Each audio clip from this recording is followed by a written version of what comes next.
We are your home theater and AV questions answered. This is AV Rant.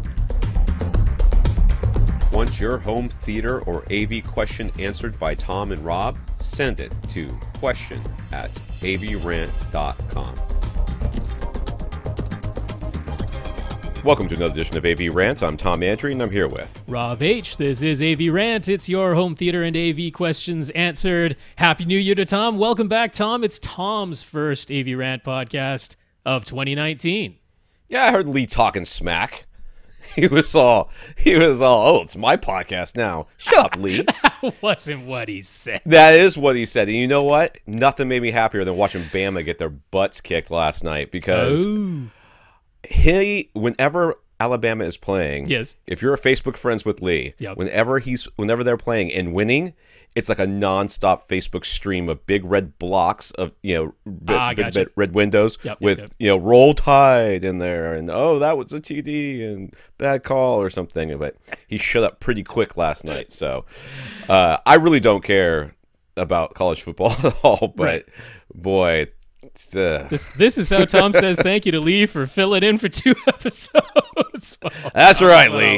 Don't get a big head. That's the love you get. Well, how was your holidays? Holidays were good. Yeah, I had Christmas dinner and that with the family over at my parents' place, so that all went well. Kids loved their Christmas presents, so that was awesome. And then New Year's I didn't do anything particularly special. Went over to a friend's place. Just that was about it. Hung out. That was about it. Boat was good. Yeah. It was nice. I am so happy my children are out of my house. There you go. It was just two weeks of kids over at home. 2 weeks of them just all up in my grill. My wife's like, I don't understand why you're getting so aggravated. Oh my God. Get out of the house. They were just, ugh. So yeah, it's nice. It was a nice holiday. The kids had a good Christmas. Fortunately, the 12-year-old had already figured out that Santa, spoiler alert, isn't real. Okay.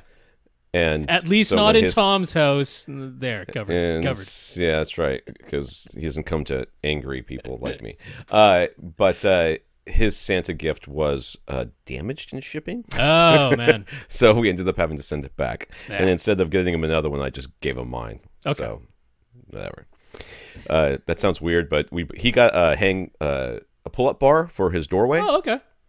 And unfortunately, we found out after we couldn't install it because it was broken, that it wasn't going to work anyways because none of our doorways in our house are standard and whatever. Really? So I had my wife had gotten me a hangboard, which is a climbing version of a pull-up bar, but you install in the wall and it has like different little places for your fingers so that you can practice different types of holds. All right. And so I just gave him that. He's like, here you go. Merry Christmas. So my wife was like, so what are you getting for Christmas? I'm like, I don't care. Another one after you return the busted one. 47 years old. I don't really care. So this is AV Rant, the podcast that answers your home theater and AV questions. To get your questions answered, all you have to do is ask. You ask by emailing us a question at avrant.com. You go to www.avrant.com and leave us a comment there. Facebook.com/avrantpodcast. YouTube.com/avrant, where we will not at all probably pay attention to your comments. But we might. But question at AV Rant. Question at avrant.com. That is the place to send your questions, please. Then if you want to contact Rob directly, it's rob at avrant.com. His Twitter's at FirstReflect. I'm Tom at avrant.com. My Twitter is avrant_Tom. So yes, we are back. We are back. I watched all of season 1 of She-Ra. Yay! So it was very good. I will admit cool. that was a good show. Well, if you watched all of it, then yeah, you didn't even do the skip around version that I mentioned. I don't really think that you have to do the skip around version. No, it's fine. You want to get to know the characters a little bit. But it was, our kids, I mean, when we were growing up and there was cartoons like this, the best sort of message you might get is, be a good friend, right. Lie or don't lie or something like that. That was the best message you get. This thing is so complex as far as it has layers. I mean, like that episode 11 where this is gonna be weird for nobody who's watching this, but like She-Ra and Catra's whole thing, I'm like, that's a pretty complex relationship for a Y7 rated show. And so I'm like, I'm watching this. I'm like, in my day, these were just very long commercials for Transformers. For toys, yeah. Yeah, completely. So, but this is it's so much better than that, yes. and definitely sending good messages. So if you have a young child or a person who's young at heart, I think it's a good show. I liked it. Yay, I liked it. Cool. Good. All right, let's go and thank our listeners of the week, which some of them are listeners of since Tom's been gone. To become a listener week, all you have to do is support the podcast in some way. One of the ways you can do that is going to www.avrant.com and clicking on the Buy Us a Cup of Coffee link. This will send you to a PayPal donation site.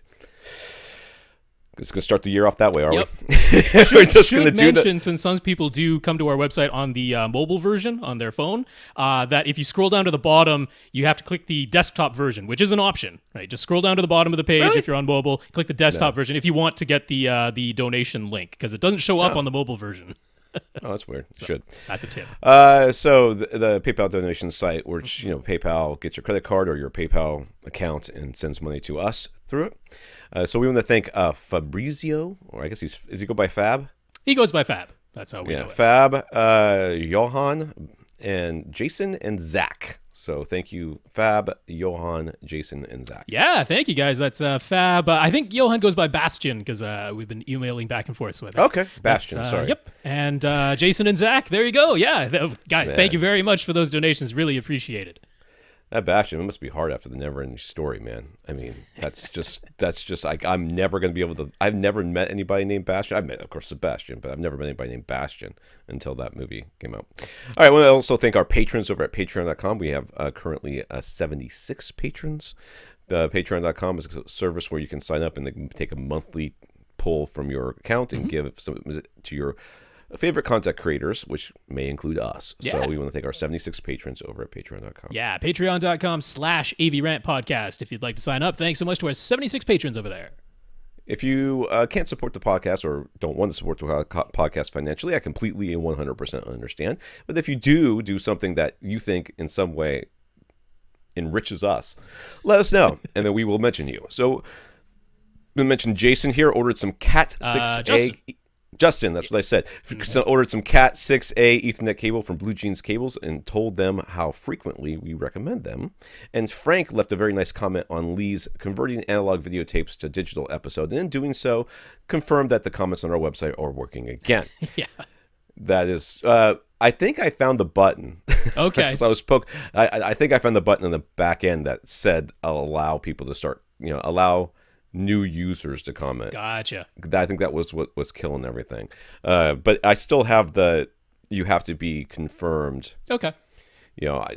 Once you get a comment verified or approved, then you can comment all you want. But the first one that you have to get approved, and I won't always notice that until whenever I post a podcast. So that was done this week. So yes, Frank, thank you very much. Awesome. Well, Justin, thanks for talking us up to Blue Jeans Cable, and Frank, thanks for doing that. I know Lee appreciated that comment very much. That was nice. Yeah, I saw that too. So that was good. And I mean it's a heady topic. So I guess I don't know. I didn't listen to it. All right. From CES 2019, which happens over my anniversary, and instead of going to CES like I had done when I was with Audioholics, I now get to stay home with my wife. We went out to dinner, which I kind of didn't like, but that's okay. Not her fault. No.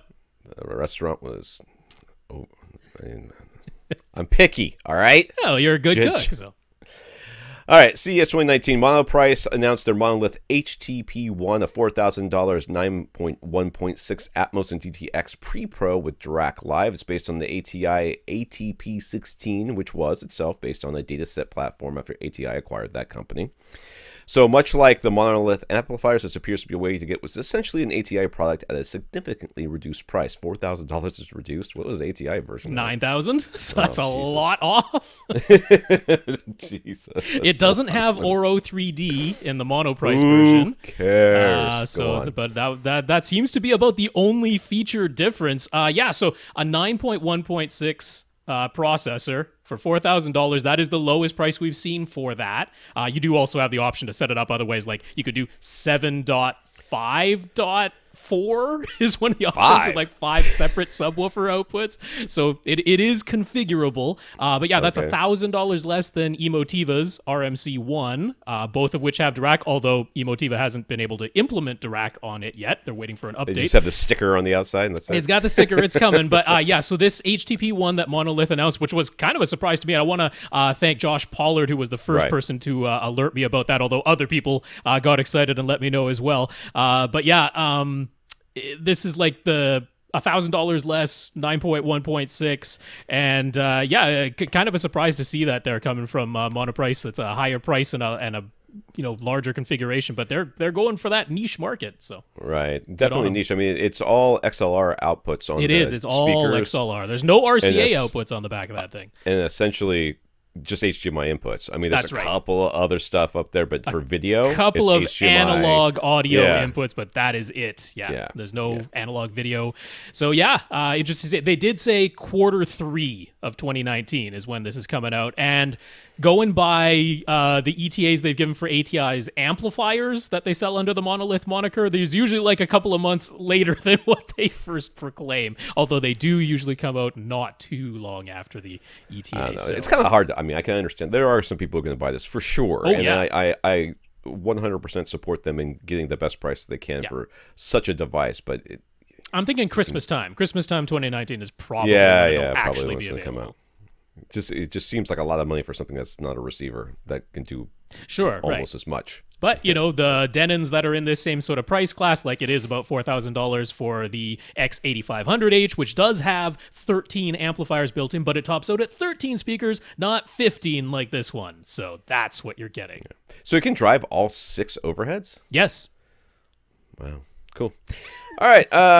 Apple AirPlay 2 and HomeKit are in almost every TV brand now. So Vizio, Sony, LG, and Samsung for sure. Samsung will even have an iTunes app on their TVs, basically making a separate Apple TV device unnecessary. All of this is in preparation for Apple to launch their own streaming video service. So, yeah, this was, I mean, certainly the most widespread news that I was seeing coming out of CES. And yeah, so Apple is preparing to launch their own streaming video service to take on the likes of Netflix and Disney Plus and that, with their own original content, you know, funded by Apple. What original content? They made a deal with Steven Spielberg to do something. They made a deal with M. Night Shyamalan to do something. So. Oh, that's fantastic. Anyway, it's coming. It's a thing. And they're like, well, I guess if we're going to have a streaming service, we need to be on more than just Apple devices. So they've forged these partnerships. AirPlay 2 is mainly the way they're going to do that, which means you need to bring up whatever you want to watch on an Apple device and then stream it AirPlay to it over to the television. But you don't have to have a separate Apple TV box anymore. Particularly from the TV manufacturers' perspective, this is no brainer. That's like, you got a streaming service? Sure, why not? But I am extremely well, it's a little surprising to see Samsung putting iTunes itself in their TVs, considering how much they battle each other in the mobile market. But whatever. I mean, Samsung, honestly, this year at CES seems like they're like, yeah, you want to put, ALEXA on, go for it. You want to put Google things on it, go for it. They're like, we're not limiting you to Bixby anymore. We're just like, just bring it all. Bring it all. Right. We're just going to support everything. That's the best way to be. I mean, honestly, why are you fighting with these companies when you should be why give a potential customer any reason to choose something else? Right. How does that help you? Yeah. I mean, you look at, so Hulu already had like partnerships with, it was a partnership between a bunch of TV, studios. Netflix was, when they first started up, I mean, everything they had on there was, second, also ran, B-tier movies and crap. It wasn't for years before they got really a viable option. Disney makes sense. I mean, it's Disney. But where's iTunes? I mean, how much original content and how many deals are they going to be able to strike? Well, I mean, Apple, they've got the money. Yeah, Apple has enough money. They could literally, not even exaggerate, they could literally buy every movie studio with the cash they have in the bank. That's how much money they have. So if they need original content, I mean, they could buy. Are they really going to sink that much money into this? I mean, I don't know. It doesn't seem like. Who knows? Boy. Well, hey, all you guys who are standing in line for Apple's, the new iPhone when it comes out, let us know how that service works, because I ain't signing up for it. Samsung showed off an even larger 219-inch version of the Wall, the micro LED display that we talked about in the past. Now, with even thinner seams between each of the tiles so that they're completely invisible from 6 feet away or more. They also showed a 75-inch 4K micro LED display was still made up of smaller tiles just to show off their miniaturization efforts. So that's kind of cool. I mean, yeah. This is kind of going towards, I don't know, I only watched like the first maybe couple of episodes of Black Mirror, but there was one episode of Black Mirror where the people would wake up and there'd be a commercial, their whole wall their would entire, be a like every part of the room was a screen. Right, and then if they closed their eyes, you know, they got some notice saying you have to watch this. I like that seems to be where this is going, is this idea that, okay, you know, we don't paint anymore. Right. We just every surface is just every surface is a screen. Yeah. Right. Yeah, yeah. No, I mean... what could possibly go wrong? For the people who were like, oh, micro LED is a competitor to OLED, well, last year when they showed it, it really wasn't, because they just couldn't get the pixel pitch close enough that you could make a screen. At the time, it was 146 inches, and that was the smallest screen they could make with 4K resolution.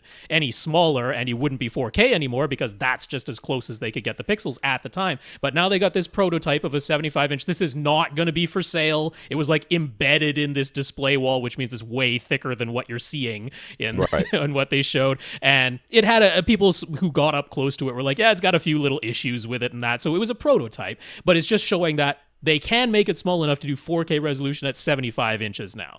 So if they can do that now, that means in a couple of years, maybe even only 1 year from now, you probably will be able to buy such a display. It'll be expensive, but it means the development is there that this could now be a competitor to large screen OLEDs. It's possible, at least. All right, Sony showed a new, okay, now going back to that thing. If they're little panels that you can install and uninstall, this whole stuck pixel thing suddenly becomes a thing of the past. You know, you can just switch out. You have your installer, because this is certainly something you're not going to be able to just do yourself. You have your installer come over and, oh, you got this little square will replace for $3 million or whatever it is. So, all right, Sony showed a new Z9G 8K resolution LCD TV series in huge 85-inch and 98-inch screen sizes. They also have new A9G and A8G 4K resolution OLEDs, plus their new X950 series 4K LCD TVs, and a new X800M2 Ultra HD Blu-ray player with Dolby Vision. So, yay. Yeah, so actually, it's kind of weird, but I think I'm most excited about that X800M2 from Sony, because I'm like, yay, it's the X800. It really is the X800, because it still plays SACDs and DVD audio discs and still has the better build quality, but now with Dolby Vision. So people who have an X800 who were like crossing their fingers and hoping against hope it might get an update, no. This is an entirely new unit. It's not an update to the X800. It is the X800M2. But yeah, the other stuff, the TV stuff, I mean, kind of to be expected. One disappointment is that they were saying that the new X950 series, which is replacing the X900 series, they're doing their X-wide angle thing, which they first did on the Z9F that came out just at the end of 2018, which gives LCD screens much better viewing angles from the sides, but it totally washes out the blacks. It basically makes it look like an IPS panel. I'm like, ugh, nobody liked that, and now you're putting it on your most popular series of TVs? I'm not sure that's going to go over so great, but yeah. There you go. That seems about right. All right. LG showed their new OLED TV lineup, including their 88-inch 8K Z9 model, which will actually be for sale later this year, and their 65-inch R9 model, which is their rollable OLED that will also be available later this year. The Z9 uses the OLED screen itself to make sound. Much like Sony's acoustic surface, the R9 also has Atmos sound built into its base. What? Whatever. Yeah. Shut up. Stop it. Stop it. So they've got this rollable... I don't buy your TV because of the sound, dummies. Well, I mean, they're putting Atmos and everything. The 8K one, it's it's acoustic surface on the 8K. Well, they're calling it something else. I don't know what their trademark name is, but yeah, the surface of the TV makes the sound, and it's an Atmos sound coming out of the gigantic 8K thing. And then the roll up... What does that even mean, an Atmos sound? They're bouncing everything off the ceiling? It's all virtualized, you know. But yeah, the 8K one, it's built into this base that they've got for it, and yeah, it's kind of a cool thing. It's got these little horizontal metal slats, and that kind of holds the back up, and it's got these two arms that raise it up from the back and rolls itself in and out. So that's a real thing that you're going to be able to buy. That's kind of cool. LG also had their normal OLED TV lineup, the C9, the E9, and the W9. They all get true HDMI 2.1, meaning full 48 gigabits per second bandwidth, variable refresh rate, low audio, auto low latency, and EARC, which is the enhanced audio return channel. Yeah, lossless through the audio return channel. Lossless audio. Whatever. Smooth gradation gets its own menu setting now, no longer hidden in the MPEG noise reduction setting, and they're claiming they've improved the black frame insertion option by having it insert black frames only 1/4 of the time instead of 1/2 of the time, which should reduce flicker. They also have a WiSA built in, so you can run a 5.1 wireless speakers setup directly from the TV. Yeah, Klipsch seems to be like the only speaker company who's like on board with WiSA right now. Yeah, WiSA has been around for frickin' ever. Aperion did it and abandoned it because it didn't work so great at the time. But they've been plugging away at it, and now Klipsch is on board, so that's something, and it's built into these LG TVs. So I mean, that's not nothing. That's an interesting feature to have included in there. You know, it's easy for my perspective, and probably a lot of the listeners to this podcast perspective, to poo-poo something like that as being, oh, why would you even want your TV to be sending this sound around your apartment or, you know, house? But the reality is, you know, you walk into people's houses all the time. I'm like, I'm just looking around this. First, a lot of times I look for the speakers and they don't exist. I'm like, oh God. Or you'll see the speakers and you're like, oh no, why have you done this thing? You know, they all seem to be in a line at the back of the room, right? You know, on top of, you know, coming out of the ceiling, right? You know, within a foot of each other. Like, yeah, no, making it so you don't need an AV receiver, you don't need any speaker wires. I think that's a worthwhile thing. But yeah, I mean, LG is just throwing everything in there. They're the only TV manufacturer that has completely confirmed that all of their 2019 TVs that do 4K and above, maybe not all of the 4K LCDs, but most of them, full HDMI 2.1 ports. They confirmed that. No other brand confirmed it. I mean, Samsung's gonna have it, and Sony's gonna have it, but they stayed shy of fully confirming it. LG did. So yeah, there you go. For all the people who are on YouTube who are always like, don't buy this TV, it doesn't have HDMI 2.1 yet. It's like, well, LG now, yeah, you can't say that about them anymore. Exciting. All right. Comments from our listeners. Donald, he heard Ed asking for a way to switch between two different amplifiers feeding one pair of speakers. Donald recommends the Niles SPK-1. It's exactly for this purpose, two sets of speaker wire inputs feeding one pair of speaker wire outputs, and use a 12-volt trigger signal to switch between source A and source B. So that's cool. There you go. It's a purpose-built thing. It's exactly for that. So yeah, thank you, Donald, for letting us know. Looks like most places about $120 to $150. Okay. Karl shared a Sound and Vision article entitled 65 years ago today, December 30th, 1953, the First Color TVs Arrive. It does a great job of pointing out how many people are saying it's too early for 8K TVs when most people haven't even upgraded to 4K yet, and there's no 8K content. But in 1953, most people didn't have a TV. There was all of one color broadcast. In 1954, New Year's Day Rose Bowl Parade. Boy, that still has the cultural significance it did back then. And it took about 15 years before most broadcasts were in color. Also, the first color TVs had a 15-inch screen size and cost between $1,000 and $1,200 at the time, which equates to about $9,500 to $11,000 today. Yeah. Color TV was also proclaimed to be the most resounding industrial flop in 1956 by Time magazine. All right. So yes, all the people who are like, 8K, that's nothing, you don't need it, and proclaiming it dead before it's arrived. It's like, yeah, people said the same thing about color TVs. So. Let's get a couple things straight here. Okay, first of all, there's a big difference between 8K and color TV. Color TV is a substantive change over black and white.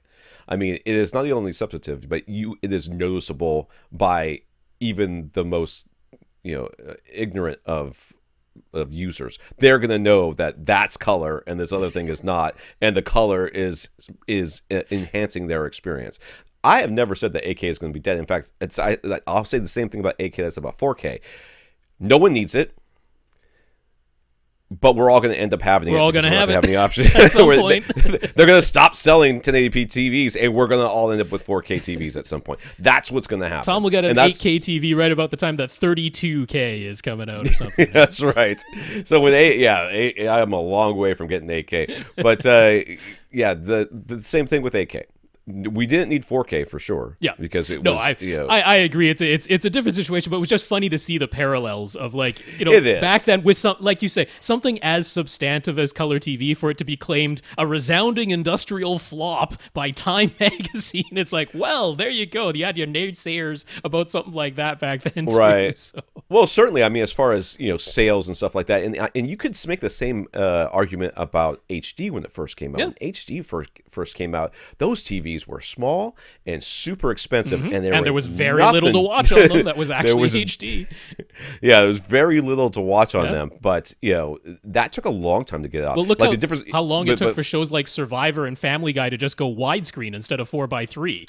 It was like ages afterwards, and those were popular shows. Those were popular shows, exactly. Whereas going from 1080p to 4K is like. Well, I mean, it doesn't really matter because you're scaling it looks just about as good as having the real stuff anyway. So, whatever. But yes, you're right. It is an interesting parallel, but I think it's a false equivalency in some ways.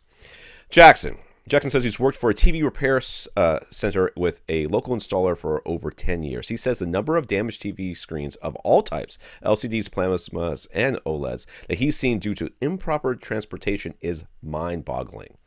He says that to think of any TV as being similar to a fragile piece of glass, when it comes to how it's transported, so he would never recommend laying a TV flat while transporting it. Only ever have them properly packaged and standing upright during transport. And the larger the screen size, the more important it is not to lay it flat.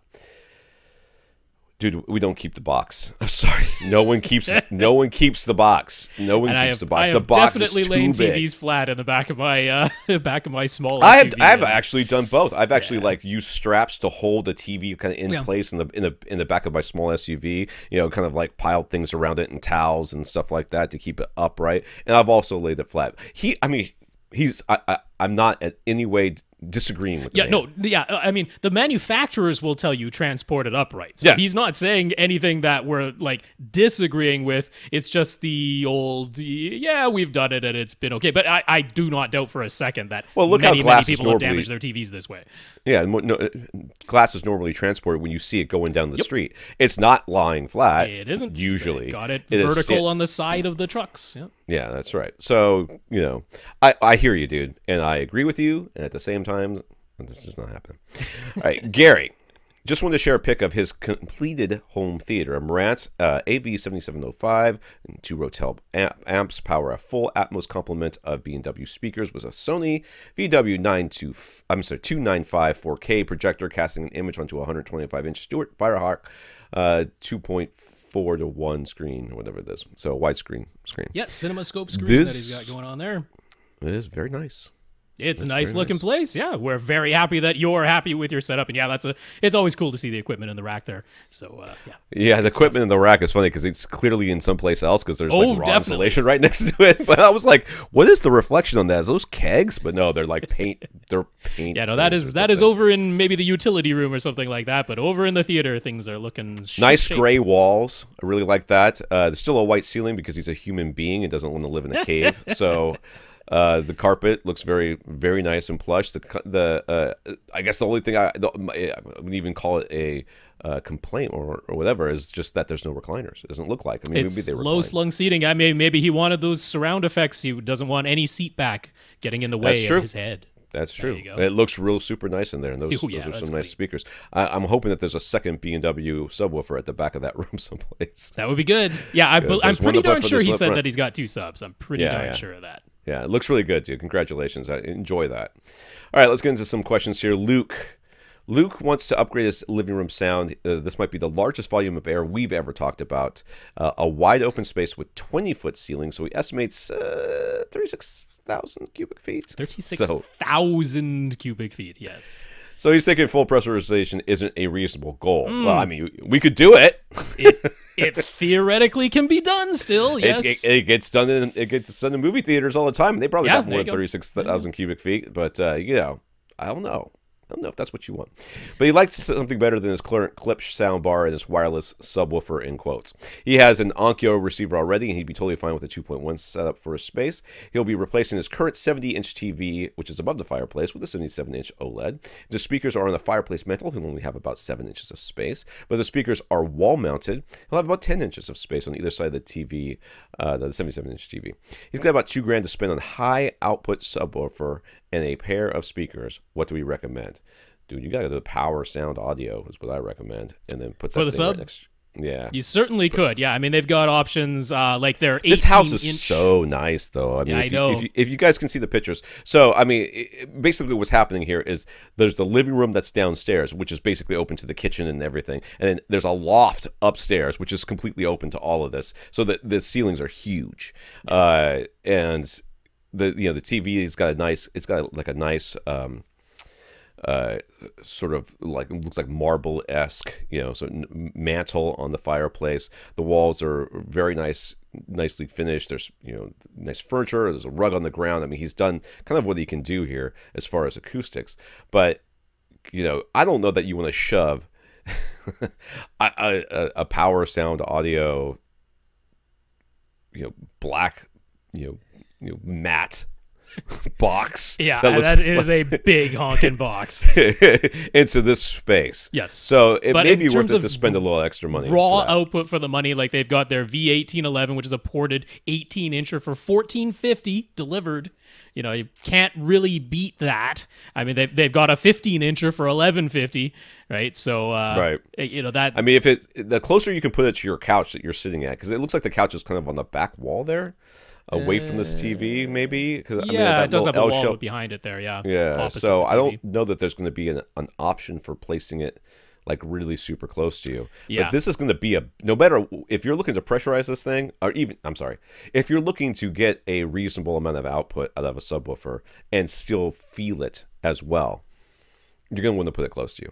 Right. I mean, I'll mention the other high output options that are out there that would fit this sort of price range. HSU has their VTF-15H Mark II. That goes for about $1,050 after shipping is included. Rythmik has their FV15HP, which is $1,400 shipped, or they have their even larger now, FV18, again, an 18-inch driver, but that's between $1,700 and $1,800, so getting close to your $2,000 budget without the speakers in it. And then Monoprice, I do want to make sure I mention their Monolith subwoofers more, and actually they announced at CES that they're going to have sealed Monolith subwoofers now to go along with the ported ones they were already selling, but they got a 15-incher, a ported 15-incher for $1,300, and right now they're doing free shipping on that too, so that's one of those options, because the monoliths are DSP controlled and they're like unbreakable like SVS's subs are, so that's one I don't want to overlook.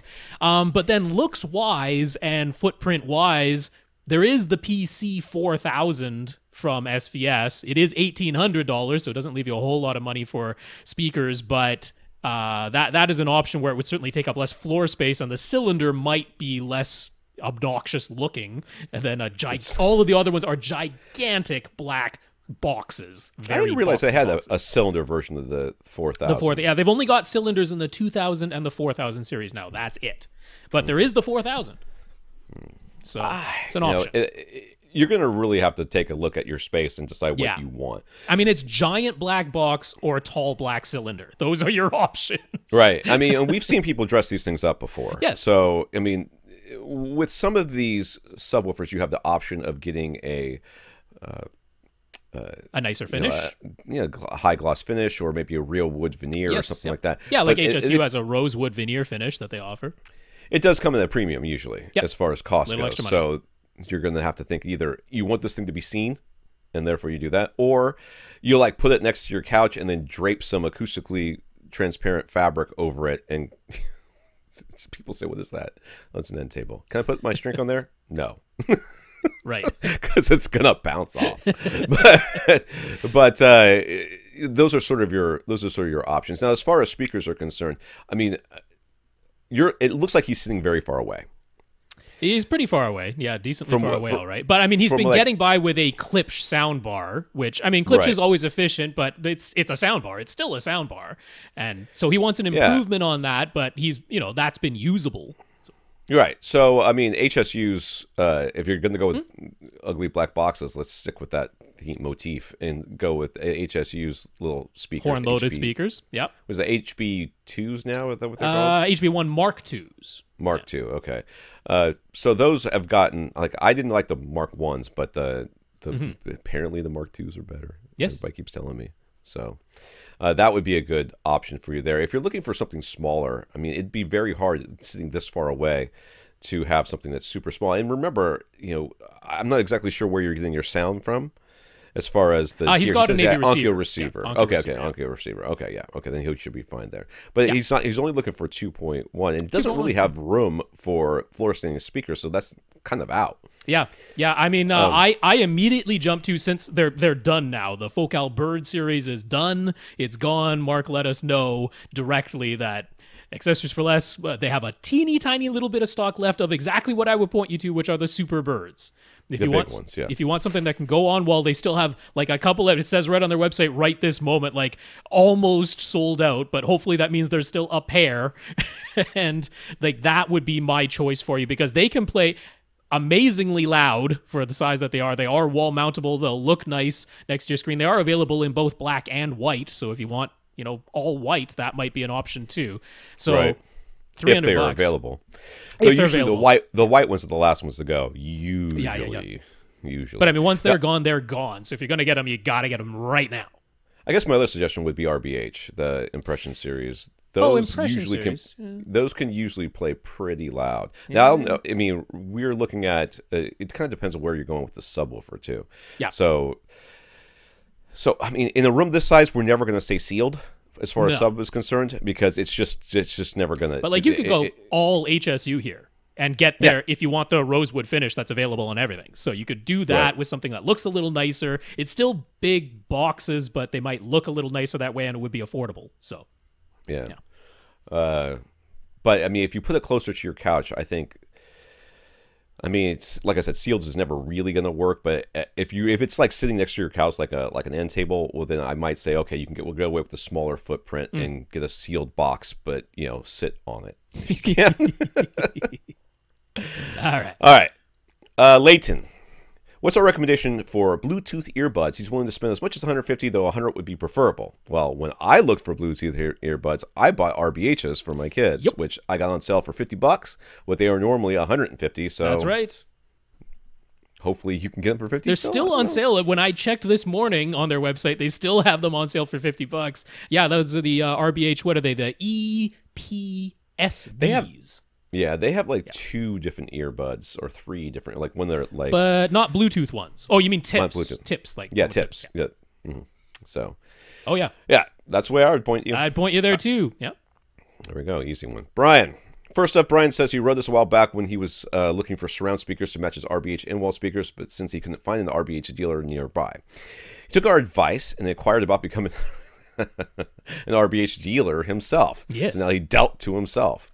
Now he has RBH surround speakers. Everything sounds great, and you probably got him at a significant discount. So yeah, it worked out. Yes, like we say, sometimes you call them up, you go, and they will sometimes even go like, "Do you want to be a dealer? A dealer? Do you want to be a dealer?" Wink, wink, nudge, nudge. Yes. Know what I mean. Brian has a projection set up in his basement. The whole basement is wide open and has 10-foot ceilings. The projector, an Epson 3020, was already installed when they moved in, and using a laser measurement tool, he measured the distance of 11 feet 7 inches from the lens to the 90-inch screen that was already installed. For Christmas, he got a 120-inch silver ticket screen, but now that the screen is installed, he's discovered the 3020 can't quite fill the whole screen. There's a 1 to 1.5 inch gap all around the projected image. I guess when he expands it up as much as he can. Yeah, blew it up, zoomed it in as much as possible, and there's still a little gap between where the image ends and where the frame begins. Lovely. But he did go from 90 to 120, so yeah. And you know who notices it? Him. Of course. No one else. Yes, right. Yeah, exactly. Yeah. According to Projector Central's online calculator, 11 feet 7 inches should be the absolute bare minimum for casting a 120-inch image, but then using the exact figures listed in Epson's manual, he calculated 11 feet 7.5 inches as the bare minimum. Yep. Still, the gap around the image seems a bit big for only a half-inch shy. Dude, I don't think so. 1 inch on a projected image? Like, oh my God. Half an inch or a 1 inch extra zoom or distance is significant on a 120-inch projected image. So it could literally be that half inch, or maybe like the silver ticket screens, right? Mounted on the back of the frame, there's a teeny gap between the material and the actual wall, because they kind of hang a bit like a picture frame. It's like that combined with being 1/2 inch short on the projector could be 1 inch shy in the total distance that you need from lens to screen to completely fill 120. This is well within the realm of possibility. So you ask, is the throw distance information just inaccurate? And as we just said, we don't think so. I don't think so. I doubt it. When they say it's going to be 11 feet 7.5 inches, that is what they mean. Yeah, and he measured 11 feet 7 to his old screen. So like I say, if that new screen is a fraction of an inch closer just because of the way it mounts on the frame versus the old screen, that could account for it, definitely. So he doesn't really want to take down his existing ceiling mount, patch the ceiling, and move them out, and potentially have to move or replace a 50-foot HDMI cable, all for literally 1 inch. Yep. But he hasn't found any projector or ceiling mounts that lets you adjust the entire projector forward or backwards. So do we have any suggestions? Well, the first suggestion is to get over it. Just live with the little. No, I would be the same way. I wouldn't be able to stand it. Don't get me wrong. I would sit there and just get aggravated by it. And then I would do the stupid thing. I would point it out to a friend, and every time they came over, they're like, "Huh, look at that little gap right there." Like, so I hear you. Oh, yes. I hear you. Like, don't tell anybody, and then try to ignore it. It would be the cheapest option. But there are lots of mounts out there that allow you to adjust, forward, maybe not forward and back, but allow you to adjust quite a bit. And even if you can't do that, surely there's the down rod you can get an L-shaped one. Oh, well, I mean, this was tougher to come across than I could find, but Chief, who makes very good projector mounts, probably a bit of overkill for a 3020, but you kind of need what they sell. First of all, they have a regular mount, a universal mount that they call their RPAU. Now that has kind of these 4, spider legs that attach it, and that might be enough. We're just like wiggling the position of the legs might be enough to just eke that projector back an inch, because all 4 of those legs are completely movable. Well, that's the thing. That's the kind of mount I used to have when I was in Jacksonville, which basically it's like these 4 different leg things, and you mount them there into the holes, and then but they're not fixed. That's right. So that you can floating arms. That should give you enough play. I mean, you're only looking for half an inch. If it isn't, the reason I'm specifically mentioning this Chief one is you can add a sliding adapter to it. Now, they call it their lateral slide because they're thinking that you need to move it left to right to maybe perfectly center the image. Some projectors have their lens offset and don't have horizontal lens shift.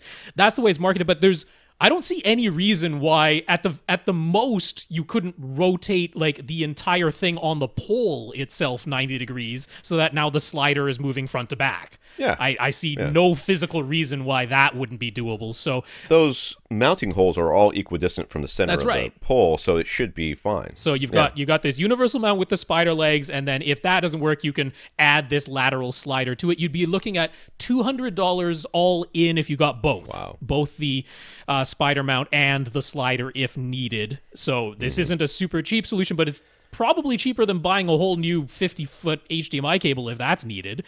So for a half an inch, I don't really see it. I'm hoping the spider legs by itself is enough, because that would be a little bit more reasonable. But yeah, there is that solution. All right, Fab. Fab is planning out a dedicated home theater. The proposed room is going to be 12 by 24 by 8.5.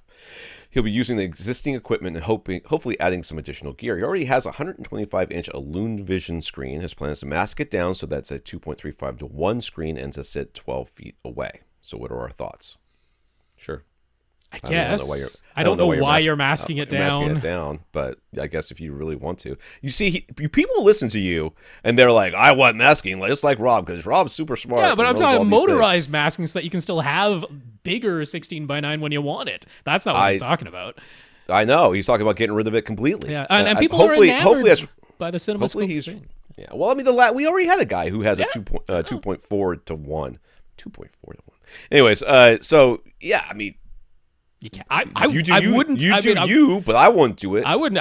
I'd leave it 125 inches, 16:9. That's what I would do. I'd leave it. Why in God's green earth would you ever give up any real estate on that screen? That way, if you're watching something that's IMAX, now IMAX is bigger than CinemaScope, as it should be. So, yeah, I don't know. That's what I would do. But I would also, so he did send him a diagram. He's got the layout. We'll be talking about speaker positions and stuff coming up. But right now, he is smack dab in the middle of his room, front to back wise, because 12 feet away from the screen, and it's a 24-foot long room. So he is smack dab in the middle. And actually, with the width of the screen that he has, because either way, the width of his screen is going to be the same. It's going to be 109 inches wide. Right. And I would recommend sitting 11 feet away from that instead of 12 feet, which gets you just in front of the halfway point acoustically, which I prefer. It moves you a little closer, and it's going to potentially make some of the other stuff, including where his rear seats are, a little bit better. So I'm talking 1 foot closer. I don't think that's not doable. These are seats. You can move them. So I would do that. I would have yourself 11 feet eyes to screen instead of 12. All right. So this proposed layout, he has 2 rows of seat with 2 feet from the back of the first row to the front of the second row. Is that enough? No. No. I mean, you could get into that chair and you can sit down. But does it recline? Because if it reclines, you're completely hosed. Even worse. No, you need a minimum of 2.5, preferably 3. And now that you're moving the front row seats 1 foot forward, if you follow my recommendation, now you got 3 feet, so you can leave the back row. I hate to break it to this exactly guy. Where it is. You were moving that. You were moving one of those seats, whether you liked it or not. Because once you got that thing set up, you would be like, "Well, this isn't going to work," right. And then you would have to move one of the chairs. So this is, you decide, I guess. If you really want to sit smack dab in the middle of the room, which is acoustically non-optimal on pretty much every level, then you're going to move that back row of seats back so people can get in and out of it comfortably. But the way we're recommending, the back row stays where it is, where you've planned it. If you've already planned out the riser and everything, good news, nothing changed there. We're just asking you to move your front row 1 foot closer, which should be entirely doable. So he has a diagram with his proposed speaker layout and marked as letters. Do we think his speaker placement is correct, in particular his Atmos positions? So he's got left, right, center up front. That's fine. The sub 1 placement is like behind the screen. Sub 2 placement is at the back of the room in the middle of the wall, so that's good. His surrounds are just a little bit behind, maybe right, not quite behind, but just to the sides of his couch, but toward the back end of the couch there for his surrounds. He's got no surround backs, and he's got double Atmos speakers. The first Atmos speaker is just barely in front of the first seat, and the second Atmos speaker, the second set of Atmos speakers would be just barely, no, they're just basically right where your legs would be, right where your knees would be if you're sitting on the second couch, which remember is only 2 feet in this proposed layout behind the front one. So no, I mean, I think you need, this is 8.5 foot ceiling. You need those the front Atmos speakers to be about, I'm going to say a minimum of 3 feet in front of that couch. Oh, minimum. I would say 5 feet. 5 feet is what I would recommend. 5 feet is what we normally recommend, but since he's got 2 rows of seats, I was cheated a little bit forward. Okay, so about 3 to 5 feet, somewhere in the range. And then the back ones, I would definitely go 5 feet behind your front couch. Right. Yes, and therefore that would actually put it. It looks like behind the back couch, just barely behind. That's fine. That's perfect. That would be great. And then you have top fronts and top rears. Yeah. So we would spread your Atmos speakers forward and backward a little bit more. Yeah, 3 to 5 feet in front of your front row, and then 5 feet behind your front row, and that should be ideal. The surrounds are fine where they are. That's going to be fine. Now, I would recommend just wiring for surround backs, and maybe even for a second pair of side surrounds for the back row. Just run the wire while you're doing the construction, because that's cheap, and why not? I don't necessarily think the surround backs are super important, but if you got 2 pairs of surrounds, I think that that might be nice. He's got the room certainly behind his front row of seats that surround backs would make sense in here. So he doesn't have the equipment right now. That's totally fine. But just running the wires while the room is under construction, why not do it now while the walls are down instead of trying to do it later and poking holes, right? So I would recommend that. Yeah, that would be it. Yeah, I like it. So his screen is not acoustically transparent, but there's an alcove behind the screen, behind the screen wall. That's where I said the first sub was behind the screen there. And he's thinking he put his PC12 Plus sub back there. Will it work behind a non-acoustically transparent screen? Well, this is my answer to that question. Well, no. No, if it's all solid, no. If your screen is 100% covering this alcove, which is what you've made it sound like, then I am 100% against this. This is just that air coming out of that subwoofer is going to push on that screen, and it's going to bow and do all sorts of weird things. It's going to vibrate your image. I mean, it can vibrate my wall, so it's going to vibrate your image if this is what's going on. If it's not, but if the alcove is from floor to ceiling and your screen is covering the part of the alcove and the bottom of the alcove, which is where the PC12 would be sitting, and the PC in particular, the ports go up, but the driver goes down, so the air would go around the top of the screen and around the bottom of the screen. Then I would be like, okay, try it. Yeah, I mean, basically, there's got to be a way for the air to move. Right? So you don't want a solid surface. If it's a solid surface essentially sealing up the alcove, no, don't do that. Lay the PC12 Plus on its side below the screen in front of it. Yes. If that's what you're going to do, because it's totally fine to lay the cylinder on its side. That should work out. But yeah, if there's room for the air to get, I mean, if he's building a false wall to hold the frame of the screen, just make sure that you don't solidify the wall. Make sure that air can get out of that alcove through some speaker grill cloth covering your false frame or something like that. That would be okay. Yeah.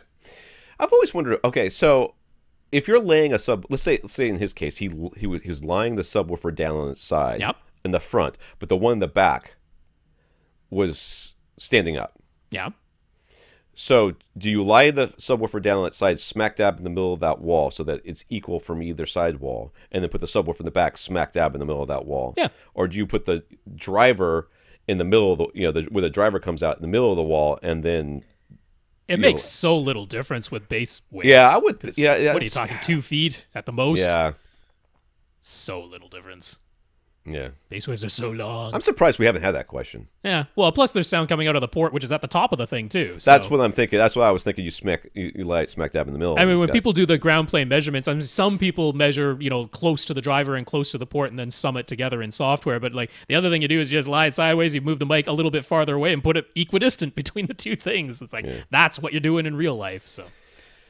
All right, so he'll be using his Yamaha RX-A 2050 receiver and ELAC Unified That's why he doesn't Tower. have surround backs, because that one tops out at 9. Oh, there you go. ELAC Unified Towers and Center. He doesn't have surrounds or Atmos speakers yet. He'll probably get ELAC surround speakers. So what in-ceiling speakers should you get for Atmos? So he says he's got a max of $250 for each of these speakers, so $500 a pair. Doesn't ELAC make... in-walls and in-ceilings? They do. They're in the Debut series, but they do. So that is certainly an option as Debut in-wall speakers and in-ceiling speakers from ELAC. That is a very, very safe option. Right.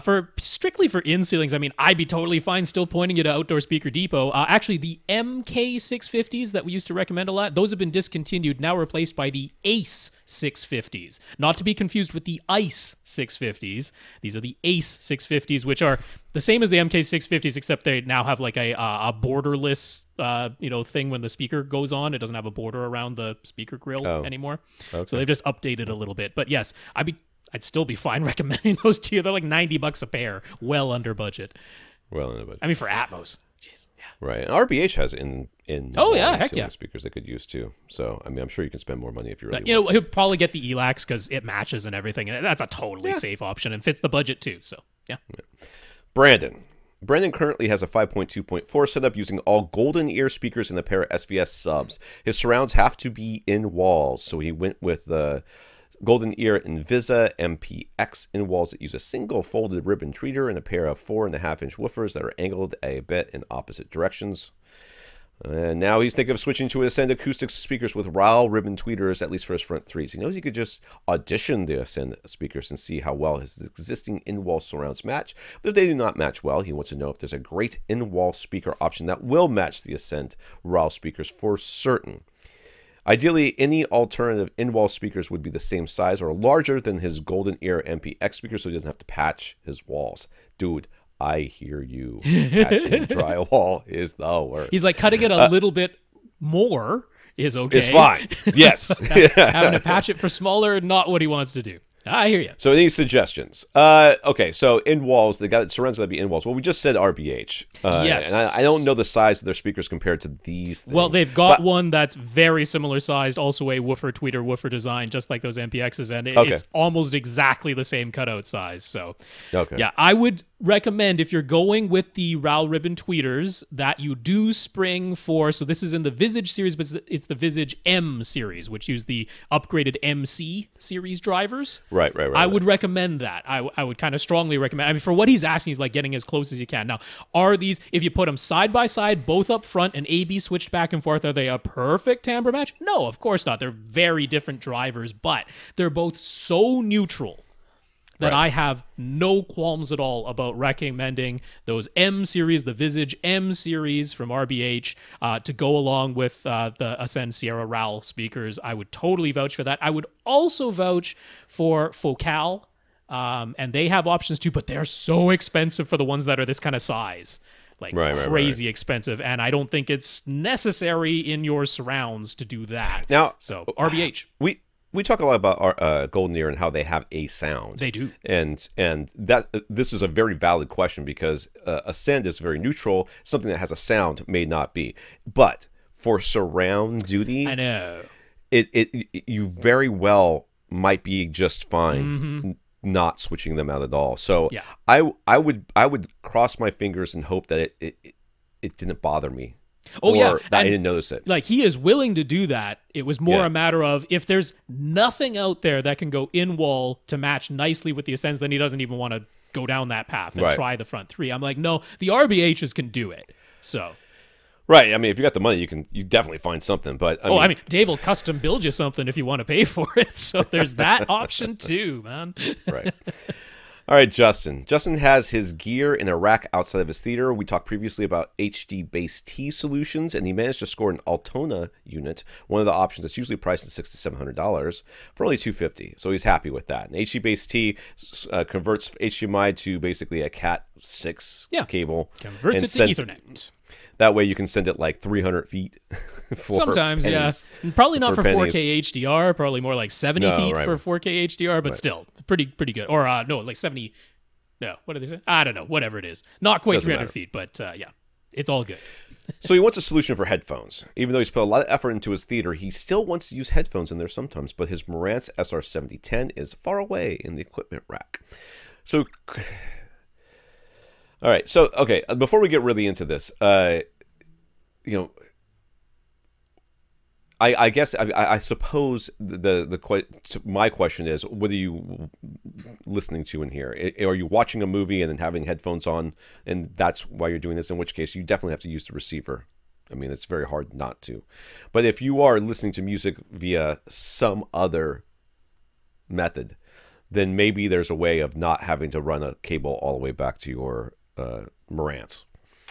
So think about that. But like connecting the source to something else. Yeah, I mean, even if it's just if he's listening to Spotify, he's listening to Pandora, he's listening to streaming service of some sort. Do it on a mobile device, yeah. Do it on a mobile device, that's right. But anyway, so let's pretend that let's pretend he's watching a movie off of a disc. He's not going to move his Ultra HD Blu-ray player out of the rack to do it. That's what he's listening to, sure, yeah. So he asked, could you run a long 1/4-inch headphone extension cable? He's talking 30 feet or so. And the answer to that question, as long as it's well shielded, yes. Mm-hmm. I mean, there's no reason why you couldn't. It should work. Oh, it should absolutely work. Yeah. He was worried that he was thinking like, oh, DC voltages over long distance. It's not DC. It's an alternating current going on. So, yeah. So would the Marantz receiver's headphone jack be sufficient, or should he get a separate headphone amplifier? And if he gets a separate headphone amp, should he run the cable from the Marantz's headphone jack into the headphone amplifier, or should he connect the headphone amplifier to his Zone 2 pre-outs? Would the Zone 2 pre-outs connection even work with this projector still connected to Zone 1 HDMI output? Okay, so a couple things going on there. I've never met a headphone amp that went from headphone jack to headphone amp jack. It doesn't work that way. You go from source to source. So you would use a RCA connection from your Zone 2 or Zone 1 or whatever it is, like out from to your out to your headphone amp. Sometimes they'll take optical and that sort of thing, but you probably don't have an optical output on the back of that thing. So it's just fine with RCA. That being said, whether you listen, I mean, the question it actually involves your headphones more than it does any of the other parts of this, because if your headphones are easy to drive, the Marantz's headphone jack should be fine. Yeah, I mean, I don't know what the quality of it is, but as long as your headphones are not hard to drive, planar magnetic headphones, blah blah blah, then just run the cable. Just run the cable, and you're fine to go. Good quality long extension cable, and that will be absolutely fine. Agreed. Yeah. So I mean, could he do Zone 2 pre-outs to a separate headphone amplifier and still have the sound from Zone 1 HDMI output? Yeah, you totally can. Absolutely. You can set the same source going to both, with the caveat though, you do need to set the source to output stereo in that scenario. Right. So that is a little bit more of a hassle, because that means going into the... He's going to have a hassle anyways, because he can't keep the headphone jack plugged in to his Marantz. He has to walk over there. He has to walk all the way over there, plug it in, and then walk back and plug in his headphones. So I wonder, because like with the Marantz SR7010, the pre-outs are hot all the time.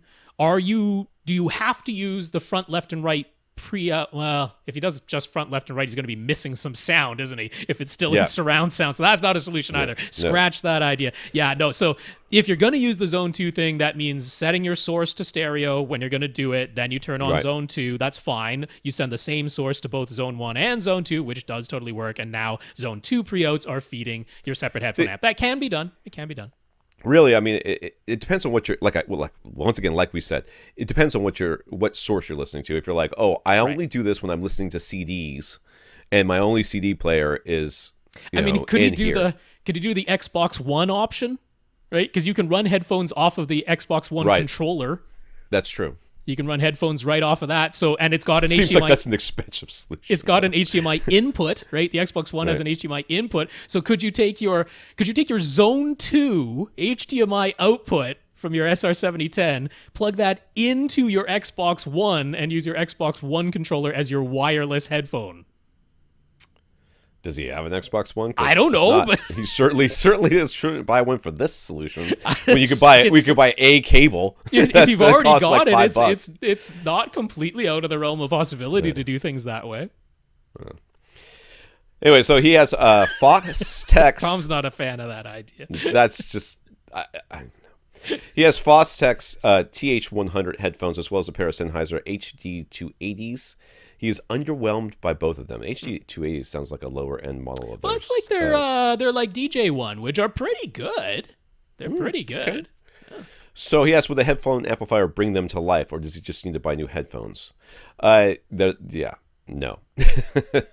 Headphone amplifiers, I don't think, in my experience, very rarely bring things to life like people say online. They're like, oh my God, these headphones sounded like garbage, and I plugged them into this headphone amp and suddenly they're amazing. Well, if that thing doesn't have an EQ, then I don't understand where you're coming from. Well, I mean, it can be the case with very difficult to drive headphones. Right. That can be. That's the only case. Yes. Right. So, and the Audis are not super easy to drive. So if he did that, I didn't get to that part of the question. So he asked maybe the Audi's LCD2 Classics, would those benefit from a headphone amp? The Classics, how much are those? Those are pretty pricey, aren't they? Yeah, they're, what are they, $700?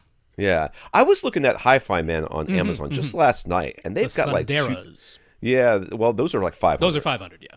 But they have lower end, not lower end, but cheaper models that are on Amazon as well, which are $299. Yeah, and the 400 series, yes. Yeah.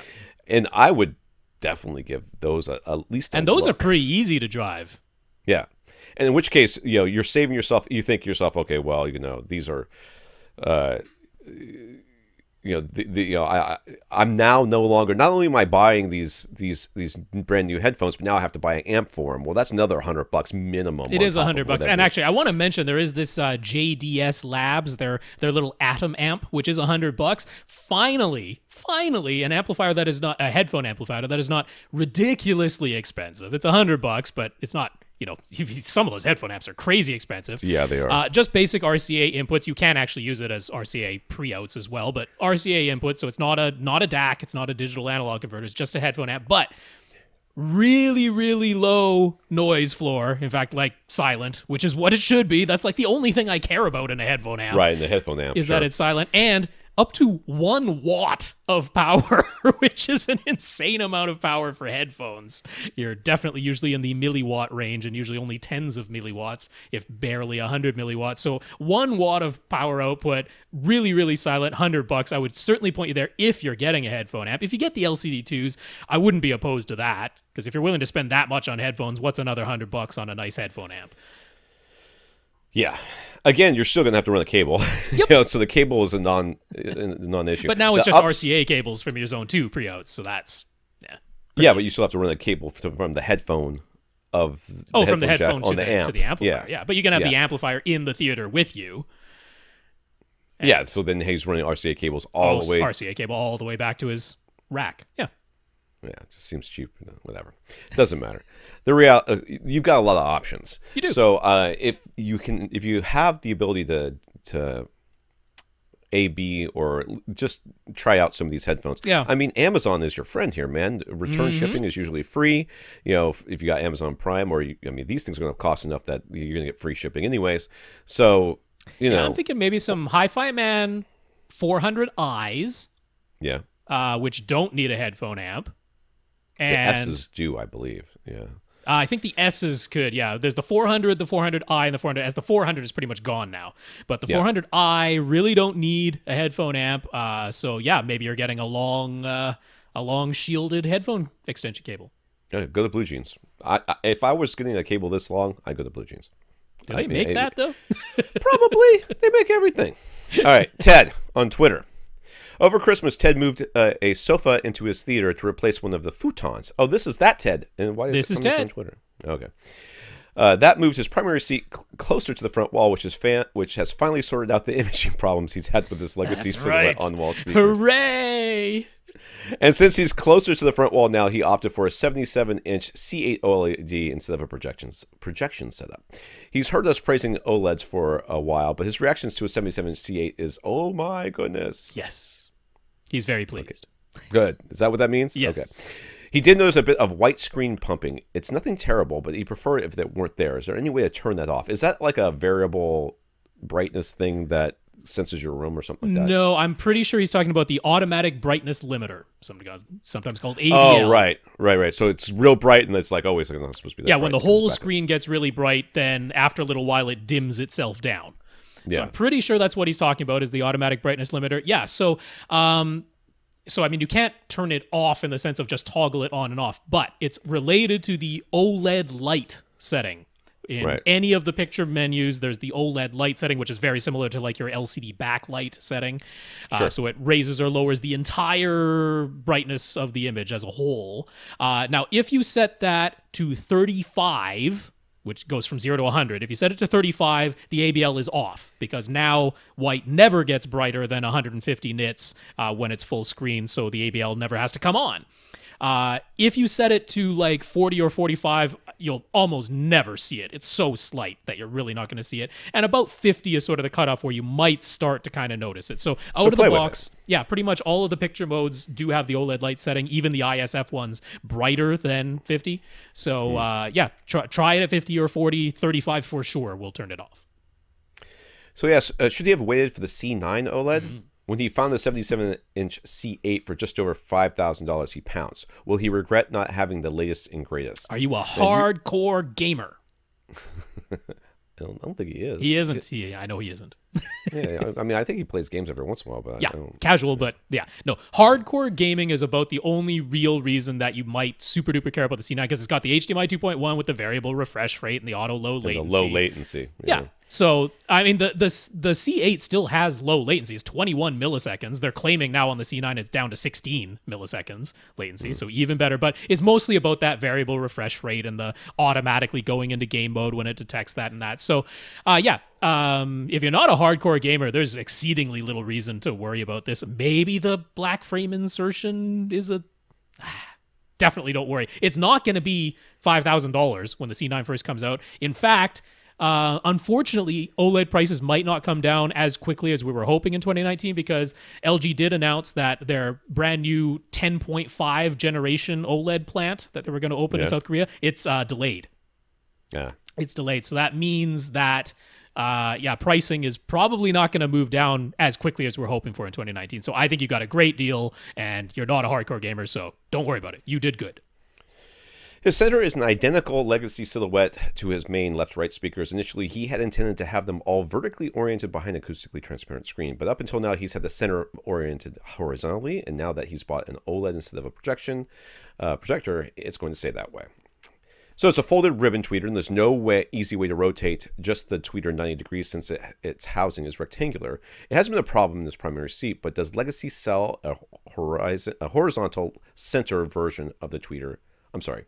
But Legacy does sell a horizontal centered version of with the tweeter rotated. Should he replace the center he has now? How bad is it that right now that he has dispersion that is taller than it is wide?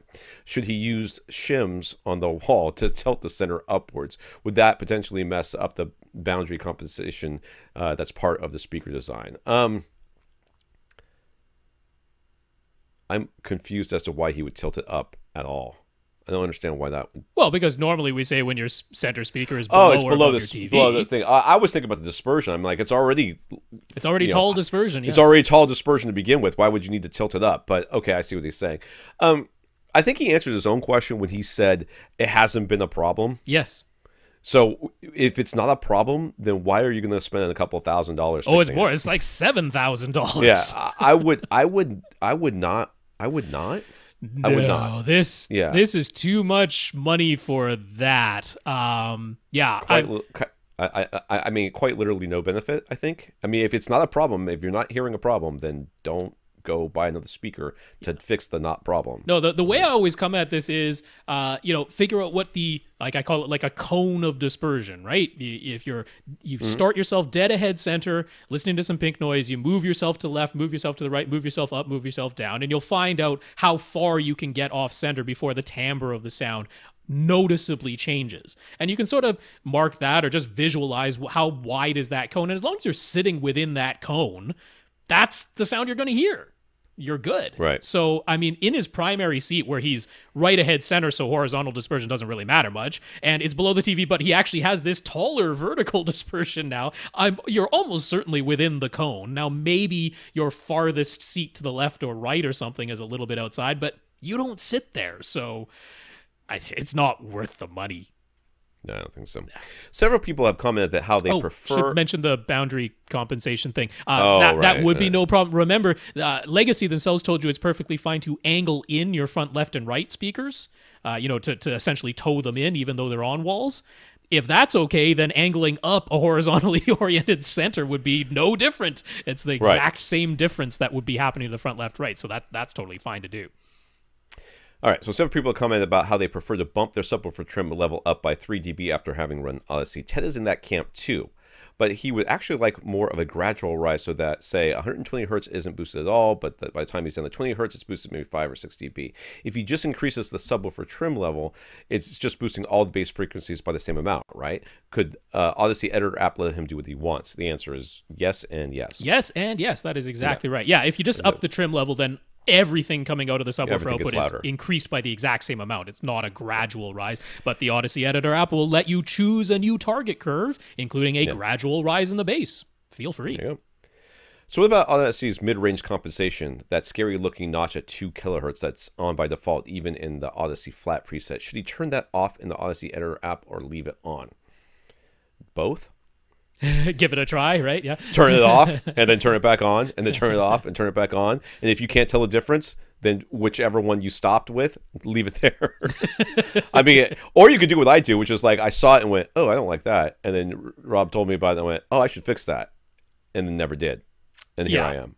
I mean, I've listened to the thing and I'm like, I can't hear it with real content. No, I can't hear it with real content, which of course is the idea. I mean, the guys over at Audyssey aren't fools. They're not going to put in something that's going to be super detrimental to everything you listen to. It is basically a notch. It looks scarier on the graph than it is. It's very much a little notch filter in there, which helps some not so great designed speakers and seemingly does no damage to well designed speakers. So I don't have a problem. It's got to be where the mid range crosses over into the. Yeah, it's where the mid-range driver crosses to the tweeter in a lot of speakers. Not all speakers, but it's right around there where a lot of them do, which is why they did it. Because, I mean, you've got the super cheap speakers sometimes with the single element crossover or no crossover at all between the woofer and the tweeter, and that creates phase alignment problems right in that crossover region. So that's why Audyssey put it in there as a default. And like I said, it seemingly does no damage to well-designed speakers, at least to my ears, with real content. I mean, if I was super critical listening to a really slow sweep, is that it's possible I could hear it? Maybe, but that's not what you're listening to. Real content, I've never heard it. So honestly, turn it off. It won't do damage because you've got well-designed speakers. Turn it on, you're never going to hear it. So either or. Knock yourself out, Jay. Yeah. Jay. First off, Jay says he usually listens to AV Rant just sort of in the background while he's doing other things because it's 2 freaking hours long. I don't blame you. And he's picked up tidbits, like being introduced to SVS subs, and he likes that we talk about topics that don't seem to get discussed on other podcasts. Well, that's your fault because people ask us questions and then we answer them. So if you want us to talk about more stuff that's not on other podcasts, ask us questions about that Well, he's not complaining. So I know. That's what I'm saying. So he'd like us to buy us a drink, as it were, but he doesn't want to use Patreon. So how can he send us some support? Well, I mean, there's the PayPal. What's wrong with that? We mention it like every time. But it's only in the background, and somehow that has skipped over. So we are addressing you directly, Jay. Come to avrant.com, our website. Go to the desktop version if you've only ever looked at it on mobile, and over on the right-hand side, it says support AV Rant, and there's a picture of a cup of coffee. So that's PayPal. That's how you do it. That was my one Photoshop success story. That's right. I'm so bad at image manipulation, but that one I kind of got right. I'm like, I don't know what I did. Like all the stars aligned. It actually looks like a cup of coffee with AV Rant floating in it. So anyways, so yes, thank you. We would appreciate that, Jay, and thank you very much in advance. And if you decide not to get around to doing that, we still thank you. So he has a basement. It's already finished. In fact, it was an extension built onto a much older house, late 1940s or so. Originally, this basement extension was L-shaped and open, but after several years of planning, they've now demoed the theater area, taking it right down to the studs. And his plan is to construct a dedicated enclosed theater room with the dimensions of 12.5 by 23 by 8. There's one large soffit on the ceiling, 2.5 feet wide, and it drops down from the ceiling 1 foot. That runs the entire length of the theater, and then a similar soffit that runs the entire width of the room from one end. On one end, yeah. On one end. So that width-wide soffit is just on the other side of what used to be the original house's exterior wall. And oh my God, this is hard to understand. And the utility room is on the other side of that wall. As such, all of the HVAC ducting, air return, gas, water, and central vacuum lines are routed through what used to be the original house's exterior basement window and into those two big ceiling soffits to supply the extension that was built. Back when the basement was still finished in an open L-shaped, he had his projection screen just below the width-wise soffit so that the big opening to the rest of the basement was behind his seats on the right.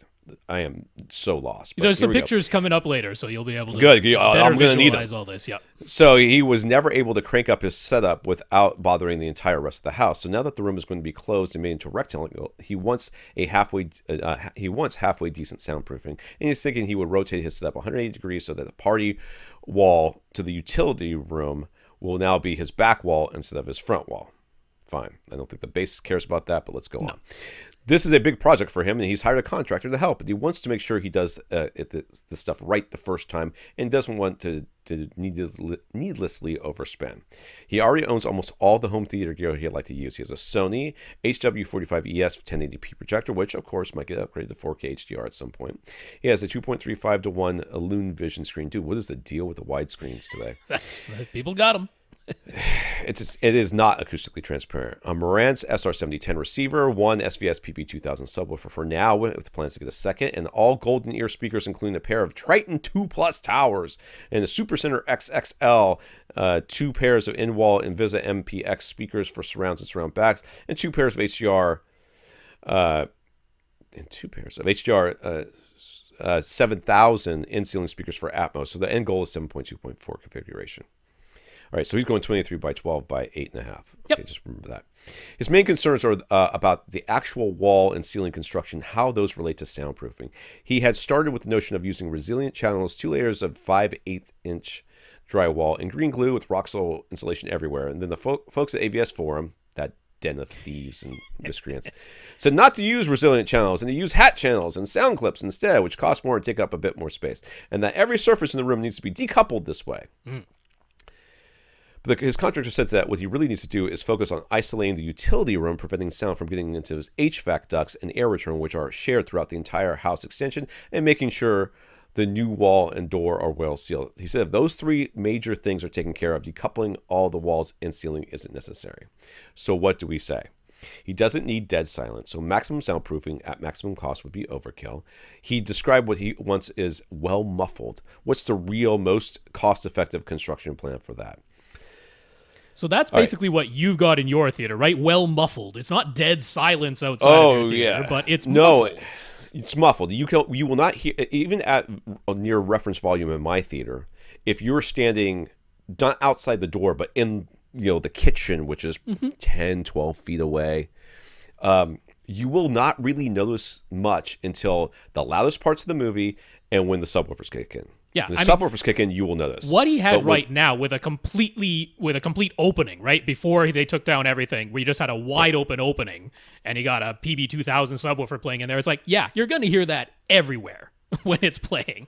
It's not enclosed at all. You've got wide open air movement. But now that you're going to close in that room, just that is going to make a significant difference. Right. Yeah. Okay, so from these pictures, it looks like, am I going to say that the soffit that's on the ceiling, one of the soffits he was talking about, is either on the left or the right side of the room? I can't tell which. It's right. So, left or right side before of the room. What he had, so there's one soffit that's going down the entire length of the side, and then one soffit that's on one of the shorter walls. And before, when the room was completed, when the room was finished, he had the screen underneath of that widthwise soffit. But now that's going to be the back of his room. So there's one shot where you're seeing the wall, where you can see there's the soffit on the left-hand side going down the entire length of the room, but then there's no soffit on what is going to be his new front wall. So that's going to be the orientation. Okay, I see it. Yeah. Sort of. Whatever. Yeah. All right, so everybody that's talked to you has not been wrong. Basically, right? Yeah, there's comes down to information both ways. Yes. Yeah, everything in here has not been wrong. Your contractor has a very good point about the HVAC system. You want to make sure that, in as much as you can keep the sound from escaping the room through that. Yeah, I mean, but that also goes along to your outlets. You gotta sound dead in those as well. Any escape vector for that air is gonna be bad. Yeah, he's wisely saying focus on your flanking paths, right? If you went and talked to soundproofing company, they would call all these the flanking paths, which is you build your walls like crazy. You do all the things AVS said to do, right? But then you have a way for the air to escape the room, and now you have circumvented all of that. You might as well not have done it because you've got a flanking path. So your contractor is saying, focus on the flanking paths, worry a little bit less about overbuilding this room. That's the way to spend your money. And overall, I agree. I think he's correct in that. So, I mean, I want to dig into this a little bit because several of your walls are exterior walls. Right. You don't need resilient channels or sound clips and hat channels on exterior walls. You don't. The framing is already decoupled from the structure of the building. So you definitely don't need it there. I would question on the exterior walls whether you need double drywall and green glue. I don't really think you do. So that's like 2 of your 4 main walls where I don't think you need to do... Maybe 3. Well, I think the utility room you probably want to do double drywall and green glue on that. But again, the framing is already decoupled from the structure wall behind it because that used to be the exterior wall of the original house. See, I like using the utility room as an air return. And, yes. Well, we're getting into that later, so let's focus on that part, the construction first. So I would say the only place where I might consider decoupling the actual drywall is on the new party wall that you're building. The new wall that goes into the rest of your basement extension. There, you probably want to use... I mean, why not go for the sound clips and hat channels? Because now we're only talking about a portion of one wall. Right. It's an opening probably a little bit bigger than a double door opening. Right. So I would spend there on that new party wall you're constructing and on the door, which your contractor is already saying do. Yeah. So I think that's where you do it. The rest of your walls, I'm seriously questioning whether you even need double drywall at all. Well, the ceiling too. He's going to need some. He's going to do stuff on the ceiling. Yes, yeah. So focus on your ceiling, because that's going upstairs. You don't want sound just literally penetrating through the ceiling. And it looks like he's planning on in-ceiling speakers and in-ceiling lighting. So for that, you want to make sure that you do some good backer boxes, because otherwise you've completely circumvented whatever you do on your ceiling. So does he need to decouple the ceiling? That's a question. Can he just do double drywall and green glue on the ceiling? So here's what I'm saying so far. New party wall, decoupled double drywall with green glue, and a good door. All right, that's the new party wall, but that's a small section. And you said hat channels and all that other stuff too, though. Yeah, sound clips and hat channels. Go for it. Go for the whole thing, because that's a small section of wall. The exterior walls, which are at least two of these walls, I'm like, just frame it and single layer of drywall. I don't think you need to do anything else on the exterior walls. Your utility room wall, already decoupled. The framing is already decoupled, so double drywall and green glue on that one back wall. I would do that. So ceiling. Ceiling is the question. On the ceiling, are we going to... So at least double drywall on the ceiling. But are we also going to decouple it? What would you say on that? If you can afford it, why not? Because it's not going to hurt. It can only be positive. Now, the difference you're going to notice most, I think, in that case, if just say you did the double drywall and that was it up there, right? If you did that, you would the difference that you would notice between that and then decoupling would be mostly in base, just a base and over and whether or not you ever heard anything other than bass. Basically, right. Those like I said, my door's got a gap under it's a half inch. I mean, there's nothing stopping the air from getting out of this room, but there's lots of deadening in here, which helps. But when it gets loud, you can hear the swords clashing or whatever's going on in here. You might get rid of all that. And then deaden the bass. How much bass is getting out as well. So you might be down to muffled. Yeah, if that's what muffled means to you. Yeah, and that's you standing on top of it. I mean, maybe that's not you standing, a couple of rooms away on the other side of the house or something like that. So I would price it and then decide what's important to you. Yeah, exactly. Because but make sure backer boxes and the rest of it's not going to be cheap either. Yeah, so make sure that everything that is making holes in that ceiling is well sealed with backer boxes behind it. Insulation everywhere, yes. Doesn't have to be Roxul, which is more expensive. Use the cheap pink stuff. It's just as effective as far as sound goes. I mean, I know they sell like soundproofing insulation. It's no different. Just put the pink stuff everywhere. Totally fine. So I think that's most of that. Oh, I will say for the soffits themselves, build those well, because all your utility stuff is in there. But that's just the soffits, right? So make sure those are double drywalled and green glued. Okay, so regarding the HVAC and air return, his contractor suggested extending the current forced air vents in the theater room so they no longer create holes in the ceiling, and they could be damped to reduce the sound transfer. Then he suggested just sealing up the existing air return just in the theater, installing basically a dead vent exhaust, or even just giving Jay a manual air return shutoff so that he could seal it up for a couple of hours when he's watching a movie and then open it back up for the rest of the time. What do we think? I think it's going to get stupid hot in there. Yeah, I don't like that second option. I don't like it. I do like using the utility room as like a dead vent. I like that a lot. Then you can basically, now in that utility room again, now that's an escape vector for the sound. So now that utility room has to have, good damping on it. If there are exterior walls in there, well, then we're right back to where we were before.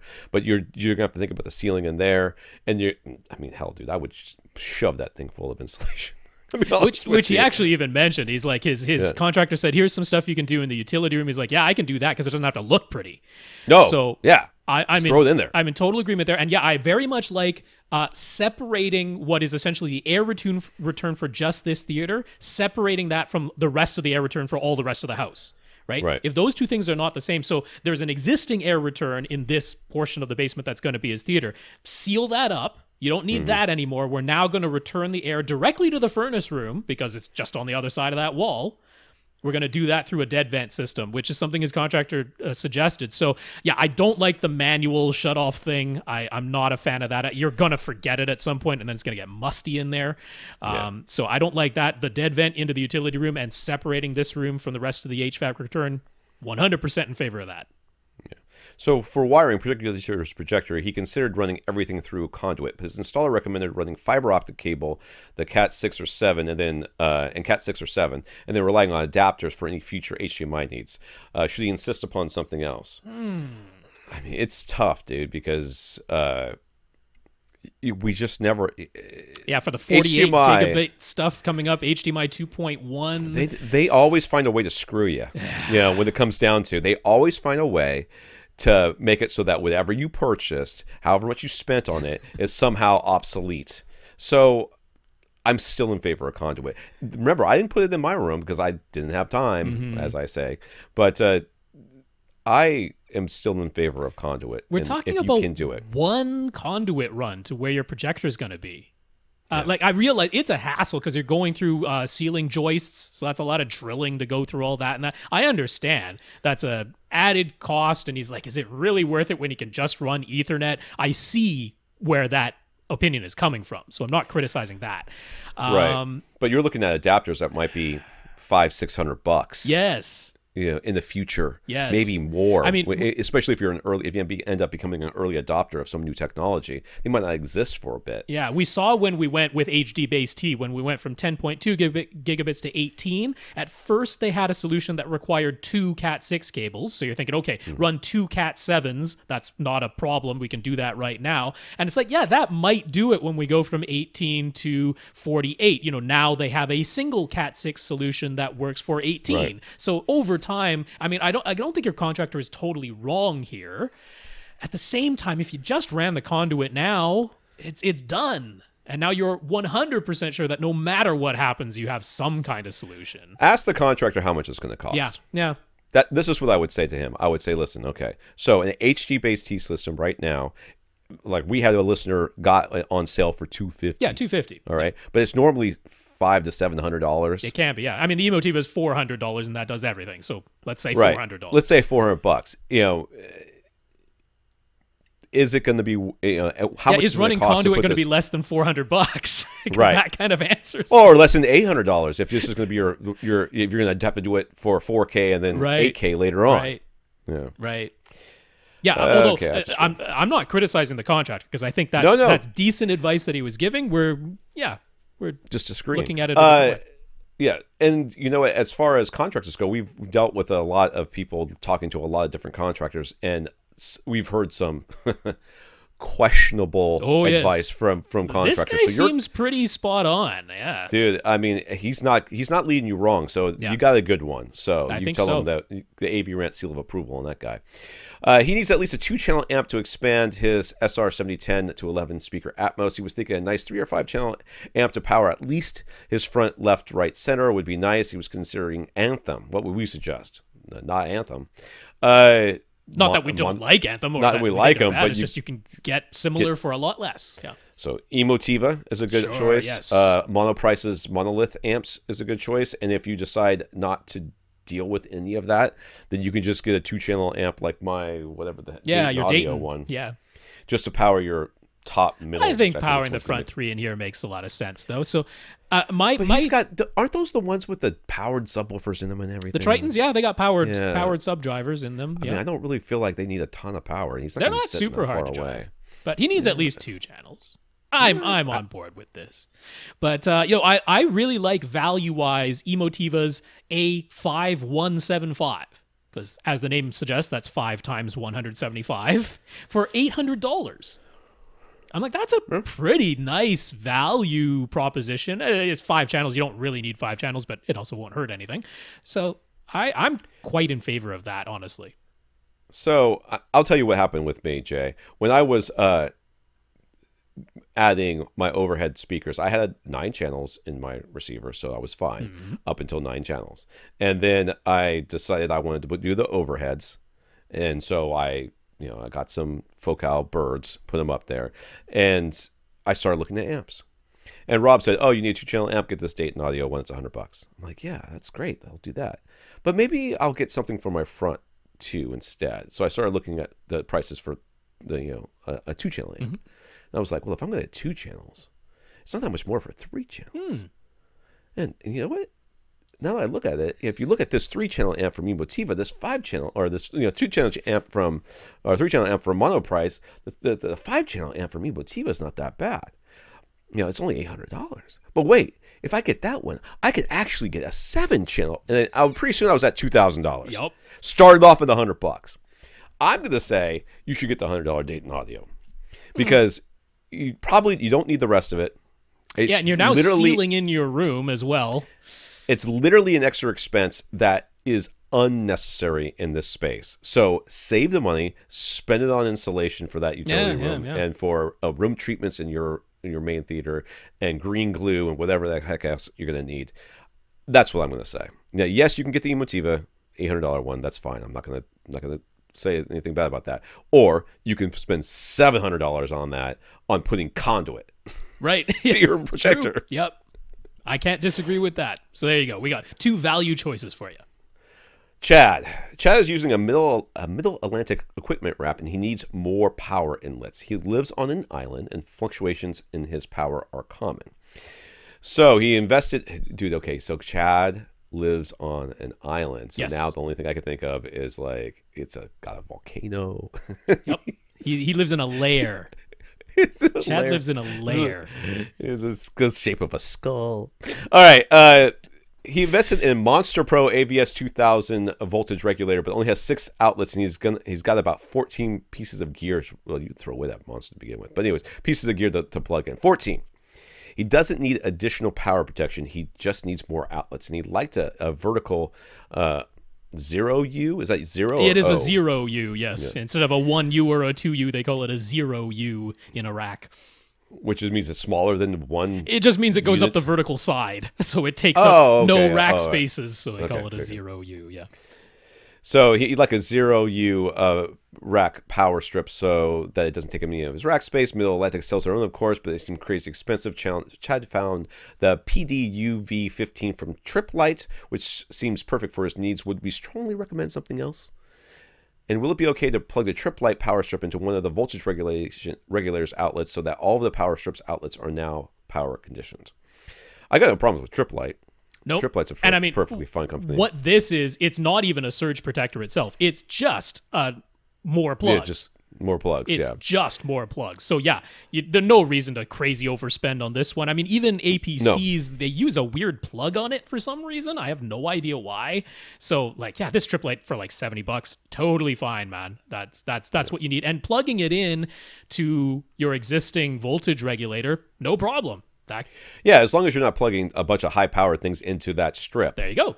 You should be fine. Yes. I mean, I experienced the same problem. We'll talk about it in a second here. Yeah. So things like this router, NAS, network accessible storage, whatever, Apple TV and cooling fans should be fine plugged into the power strip, right? Yes. What about his audio amplifiers and AV receivers? Can those be plugged into the power strip, which is then in turn plugged into the voltage regulator? Should they plug straight into the voltage regulator, or should they go directly into a wall outlet without voltage regulation at all? All right, so this is where we run into the issues here. Now, we're going to agree, don't plug those things into the power strip.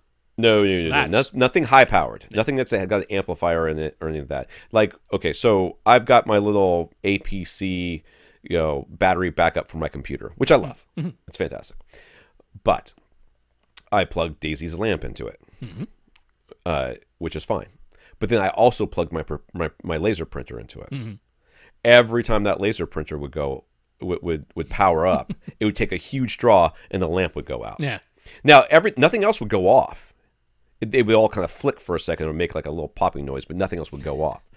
So I ended up taking that printer and plugging it directly into the wall. Now everything's the lamp like flickers, but it doesn't go out. Mm-hmm. It's because it's not all plugged into the same thing. You should not plug multiple or even one very high powered device into this power strip because it's powering basically that one outlet is powering everything on that power strip. Right. So all the low powered stuff go in there. Oh, absolutely, totally. Cooling fans, the NAS, the Apple Yeah, TV, all your sources, your Blu-ray player, all that type of stuff. Blu-ray player, Cable all box, that stuff is fine. Fine. But now, as far as amplifiers, receivers, I think, are fine to plug into your voltage regulation. I've had no problems with that. Subwoofers are a different matter. I would plug those directly into a wall. Okay. Yeah, I mean, I'm in agreement with that. So, yeah, there you go. Nothing more needs to be said. So how is Plex as a music system? Years ago, it didn't work so well trying to play FLAC files on an old Apple TV model, and it didn't support gapless playback back then. But what about now? Should you use Roon instead? I think Plex is pretty much the de facto everything. Well, I mean, first of all, he's days. already using it, so definitely just try it because it's costing you nothing. Now, okay, so gapless playback, they have implemented it. They didn't have it from the beginning, but they implemented it. They made a blog announcement about it. It isn't on every single playback client yet. But you've got a few different clients, so I'm sure one of them it'll work. FLAC playback doesn't seem to be any problem anymore. So, I think so. I would definitely give it a try. Now, if it totally doesn't work for you, I have trouble recommending Roon. Not that I've used it and disliked it or something. It's just the price.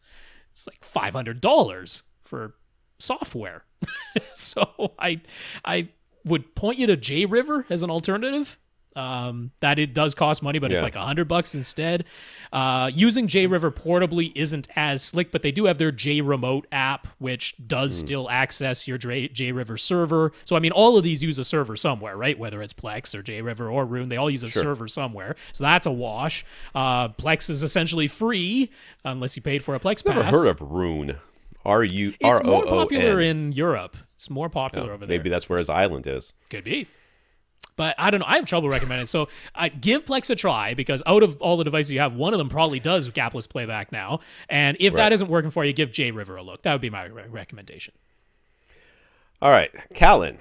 Callan already knows it's total BS, but there's an interview with the marketing director for Arender, yes, Orender. In which the claim is made that different hard drives in a NAS, or network accessible storage, can result in different sound quality, and that Arender is careful to only use neutral sounding solid state drives and never dirty sounding spinning hard drives, because the solid state and their $8,000 network music server is like wiping clean a dirty window. I don't even know what that means. Robin Lee had a laugh about liquid sound last week, so this is even worse, right? These marketing guys will say anything. And you know what? The thing is I've met people who are marketing executives, and they all seem very nice. Sure. Like, nobody seems like the dude on... Well, nobody goes into marketing unless you're, like, likable, usually pretty good-looking and charismatic. If you're successful in marketing, you're probably all those things. I mean, the only time... only once in my life have I ever seen somebody in marketing who is, like, the stereotypical, like, looking for cocaine kind of guy, just, you know what I mean? I was at a party one time. This guy, and he was in the marketing department. He came out from, like, he was at this people's apartment. I was in college, and he came out. And he goes, "What's this stuff right here?" And she looked at him. And she goes, "Laundry detergent." He goes, "Dang." And he went back to I'm like, "What are you doing in the laundry room? Just let us." So I mean, that's the marketing. But this happens. They are trying to differentiate. They have to explain to their customers why they should spend $8,000 on a music server.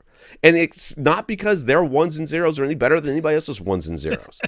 This is so ridiculous. I mean, on the face of it, it makes no sense. You can't even look at this and say, well, there could be. I mean, if you said the one valid thing you could say is, if you put the server in the room with you, the solid state drives are quieter. Right, they don't make any physical noise themselves, sure. I mean, okay, that's a thing. You are correct. But no one in their right mind sits in a room with their server right next to them and plugs a headphone jack into it. Look, but maybe these people do. I don't know what this thing looks like. There are lots of people who do not understand how digital anything works. It's a mystery. Oh, that's absolutely true. It's a and apparently mystery. They all have $8,000 to spend on another server.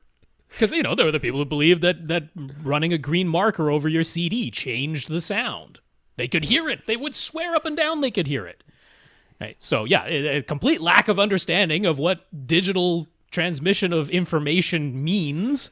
But, no. So, yeah, this is obviously complete. I mean, he knows it's BS. Yes, it is BS. It is completely ridiculous. I hate to say false equivalency again, but it's the same sort of thing where people are like, well, if it's spinning, then it's different than if it's solid state. But you almost want to say, listen, shouldn't you be selling these guys the spinning disc because it's more like a record? You know, that seems to make more sense. Well, why do they want any of this? Don't you need it all on analog reel-to-reel tape? Yeah. I love it. I will never get over the guy who took vinyl and then re-recorded it on reel-to-reel. Yes. Yes, he did. That guy is the best. Yep. That guy is... His self-delusion goes so deep. He doesn't even know where it ends. Robert says, what would we say is the best 65-inch TV for movie and TV watching? What's the other thing? Is it video games? Gaming. Not gaming. For under $3,000. He's got a Oppo 203 Ultra HD Blu-ray player, so Dolby Vision support would be nice. 65-inch? Yeah. So TLC does not make a 65, do they? TCL? Sure, but that's $1,000. He's got $3,000 he could spend. Oh, okay. Well, I mean, there's got to be an OLED out there. Yeah, C8 OLED. There you go. So, I mean, yeah. I mean, but I'm like, I'm still thinking, well, we could probably get him a Vizio for $700. Oh yeah, I mean we could do this for under $1,000. Yes, the TCL for 6 series for under $1,000. But no, I mean he's got up to $3,000 to spend. The C8 is definitely under that. So yeah, is he worried about the C9? You didn't mention gaming, and that's really the only benefit of the new features is in gaming. So C8, grab one now. There you go. It's the best. It does Dolby Vision too. Somebody's gonna make a 92-inch or whatever the screen is that's behind me size OLED, and I'm gonna have. Well, Sony's got a 98-inch LCD, so it's not that far off. I'm telling you, I am thinking that's about the time when I'll be thinking about upgrading this thing. There's the 88-inch 8K OLED, but it's not going to be as inexpensive as your projection setup. Yeah, it's gonna cost a bit. Yeah, someone's gonna have to give it to me, is what you're telling me. I don't even know how to get the damn thing in the door. If someone gives you like a 25 or I don't know how much it's going to be, I'm $25,000 or $35,000, I'm guessing. Oh yeah, that was one thing. CES, nobody had prices for anything, so that was weird. But it's all hypothetical. It is.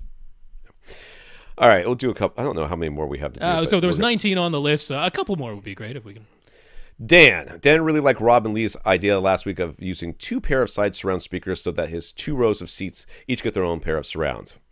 His Anthem MRX1120 receiver says that 5 of its 11 amplifier channels are 140 watts per channel class AB, while the remaining 6 amplifier channels are 60 watts per channel class D. Of course they would say that. So random. But go on. Since the surrounds surrounds are channels 4 and 5, they'll be using the 140 watts channel class AB amplification is in his 12-foot wide room. Will this be sufficient power to power his 2 paradigm monitor speakers on each side, or will he need a separate amplifier? You're going to be just fine. You're going to be super okay. I mean, the monitor series from Paradigm were very efficient. They're not quite as efficient as, say, Klipsch, but they were up into like 93 or 94 dB per watt range. It doesn't matter. He's barely giving those things a watt. Oh, yeah. I mean, a lot of times barely. It won't even be a watt. Not even 1 watt a lot of the time. You are so far away from having to need... I mean, just for side surrounds in a normal space, to need external amplification, you have to have extremely hard to drive speakers, and even then, most theater rooms that we talk about in here, you're still sitting close enough that you don't need external amplification. In your case, though, zero worry. Right. Yeah. So you already ran 14.4 speaker wire. It wouldn't be a big problem to wire 2 surround speakers in series, but it would be even easier to run them in parallel. So would that be okay in this case? I mean... I'm going to say yes in this case. In this case, you're sitting so close to the speakers. And it's Paradigm monitors, which are super easy to drive. So basically what's going to happen is you're going to half the impedance if you do this. That's right. Which is, I mean, their impedance is probably 8, so you're going down to 4 ohms. Your amplifier is probably going to be fine with that because you're not going to be... It's also Anthem, right? We're not talking about some chintzy amplifier. Right. So... Most of the time I would be hesitant, but and I'm still feeling a little hesitant. But the fact is that I mean, even at full reference volume, not going to get that much power. It's going to be 10 watts, dude. Yeah, I just don't.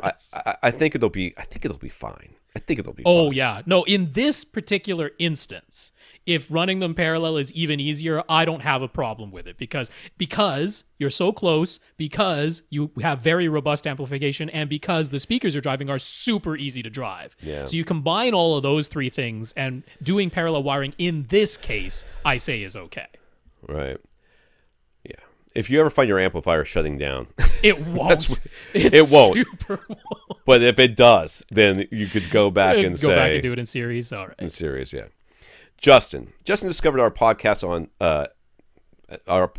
podcast on AV Rant not that long ago. I don't know what I was trying to say. YouTube? I don't know. I don't know what I wrote there. All right. Well, that's very strange. It was like 3 a.m. Sorry. And he says he's been listening nonstop. And he says he's not an audio expert by any means. That's okay. Many of us aren't, including probably me, even though I was a professional for a while. So he is trying to determine whether he's getting optimal performance from his speaker setup. He isn't sure exactly what information we need from him in order to help him optimize everything. So for the moment, he just wants to make sure his speakers are not inherently flawed in some way, and to also get our opinions about what sort of performance level you should expect from his speakers. He's got a pair of Yamo C103 bookshelf speakers and the matching C10 center from their former flagship Concert series. That series has been discontinued, so he got them for about $1,000 altogether. The C103 sold for about $1,000 just for the pair when they were still full retail pricing. So was that a good deal? And what do we think about these speakers, and how do they stack up against the RBH and Ascend speakers we mention all the time? And if he had if he had his Yamo speakers optimally set up, what sort of performance should he be getting from them? Well, I mean, I don't know about how to tell you what performance, but Yamo speakers, the ones I've heard have been great. Yes, been fine. Yeah, no, I haven't heard these exact speakers in person, so I can't tell you outright. But going by reputation, which Yamo has never let me down in that regard. They've never been one of those ones where I'm like, oh, this series is great and this series is bad. They've been consistently very good. So these were like former flagship series. They've got a nice design. There's nothing about the design where I'm like, oh, that looks way out to lunch or something. No, nice design. Yeah, you saved about $700 here. So I think that's a good deal. Seems like a good deal. I would expect these to stack up very nicely against other $1,000 per pair speakers. You know, if you put them up against, they're not prepared. He got all 3 for $1,000. I know, but at the time they were were retail. Oh, sure. Yeah. Okay. So I would expect them to stack up very, very nicely. You know, if you were looking at SVS Ultra series, if you were looking at something out of Kef's lineup, maybe even the R series. You know, maybe I'm thinking up there. So yeah, I mean, I would expect very good performance. I would expect. I mean, again, this is speculation and that, but I don't think I'm going to be way out to lunch. I would expect good neutral sound, because Yamo always has that. Yeah, I would think these would be very good. Yeah. I do not think if you're hearing something and you really hate it, I don't think your speakers are the problem. I would say right. That. So when you say performance, I mean, whatever the spec sheets say as far as, you know, their performance is probably pretty accurate. Yep. Yamo doesn't lie on their specs. So like Rob said, if they are if you're feeling like you're missing something or that they don't sound right, I would be looking at your setup as far as how they are oriented in relation to where you're sitting, and more likely your room. Yes. Whether or not there's... Yep, I wouldn't be blaming your speakers. And yeah, they're a very benign 88 sensitivity load, 88 decibels per watt type of load, easy to drive, so you shouldn't need crazy amplification. If you're tremendously far away from them, they might not be able to hit full reference volume, but they should be able to hit full reference volume right up to about 15 feet in distance. All right, so the rest of the sound setup, his sound setup is an Onkyo TXR Z910 receiver with an SVS SB2000 sub. His living room is 25 by 25, but he doesn't mention how far away he is sitting or whether the room is open to other parts of the house, which it almost certainly is. Probably. Because living nobody room makes usually. A 25 by 25 foot room. How many people have enclosed living rooms, right? Yeah. It's hardwood floors, though he says he has a lot of rugs. And it's wood-paneled walls with the only covers being curtains and window dressings around these around 3 large windows. It's a vaulted ceiling that peaks at 15 feet. So is that enough info to make some suggestions about acoustic treatments or further speaker setup optimizations? And the answer is, of course, no. Well, not entirely. We can't fully optimize this. Please send us some photos. Send pictures. Please send us some photos. That would be very helpful. Definitely let us know if this... There's no way. It's a living room. There's no way it's enclosed.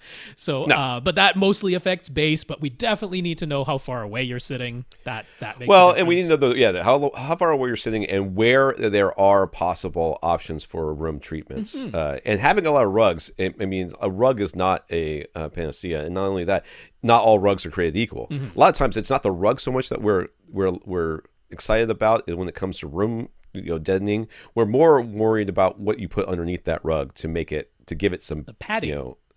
Well, it gives it some absorption. That padding is what's doing most of the absorption. The rug's not doing nothing. Pick up a piece of carpet and put your mouth up to it and blow. Yeah. The air goes right through. I'd still rather have almost any rug than completely just bare hardwood floors or tile floors everywhere. But that's not really an absorption panel. It's not that. So we need to see sort of what you're talking about. But you already know. From what you've listened from us so far, you already know what your issues are. Your issues are that there's a lot of hard reflective surfaces in here, and that could if you're sitting right up against a back wall, which it very well could be the case. You're 25 feet away from some speakers. Well, yeah, it's not getting that loud. And yes, the sound you might not be getting great imaging because the speakers aren't far enough apart, because no one in their right mind would put them that far apart. And the sound's bouncing right off the back wall, and messing up your imaging as well. So there's a lot of things that may be going on. But we see this all the time. That the reality is almost every room needs more treatments. And many living rooms have non-optimal placements that you have to deal with. Yes. So we can try to help you with that as much as we can, but we need some pictures. Yeah, as far as the acoustical treatment part of that goes, send us in some pictures. We'll do what we can on that front. As far as just setting up your listening area and the speakers, we can go back to what I was mentioning to Ted there, where if you can figure out sort of the cone of dispersion of these speakers, and it should be wide and even on these have a nice wave guide on the tweeter, so that the tweeter's dispersion matches the woofer that they're using. It's a good design on that front. I would expect wide, even dispersion on these speakers, but do make sure that you're sitting within the cone of dispersion of any of those speakers. Play some pink noise, which is just the test tone built into your AV receiver. Get yourself right in front of the speaker, and only like a foot away, I'm talking to right in front of the speaker. Listen to that pink noise, and then move yourself left to right, up and down, and you can get a good sense of how far off center you can get while keeping the timbre about the same. Now make sure that the speakers are aimed such that you, when you are listening, are going to be within that cone of dispersion. And then, he's got an Onkyo receiver, an RZ810. Now that is, right, ACU EQ as far as auto setup goes, but in terms of just getting your distances and speaker levels correct, it can definitely do that.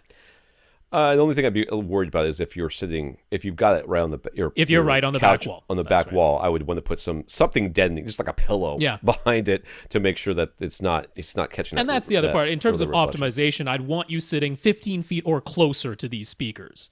So that's optimization, right? That is where these speakers will sound optimal, is 15 feet or closer. Yeah. All right, we're going to do one more, then we're going to be done, because I have all kinds of stuff to do today.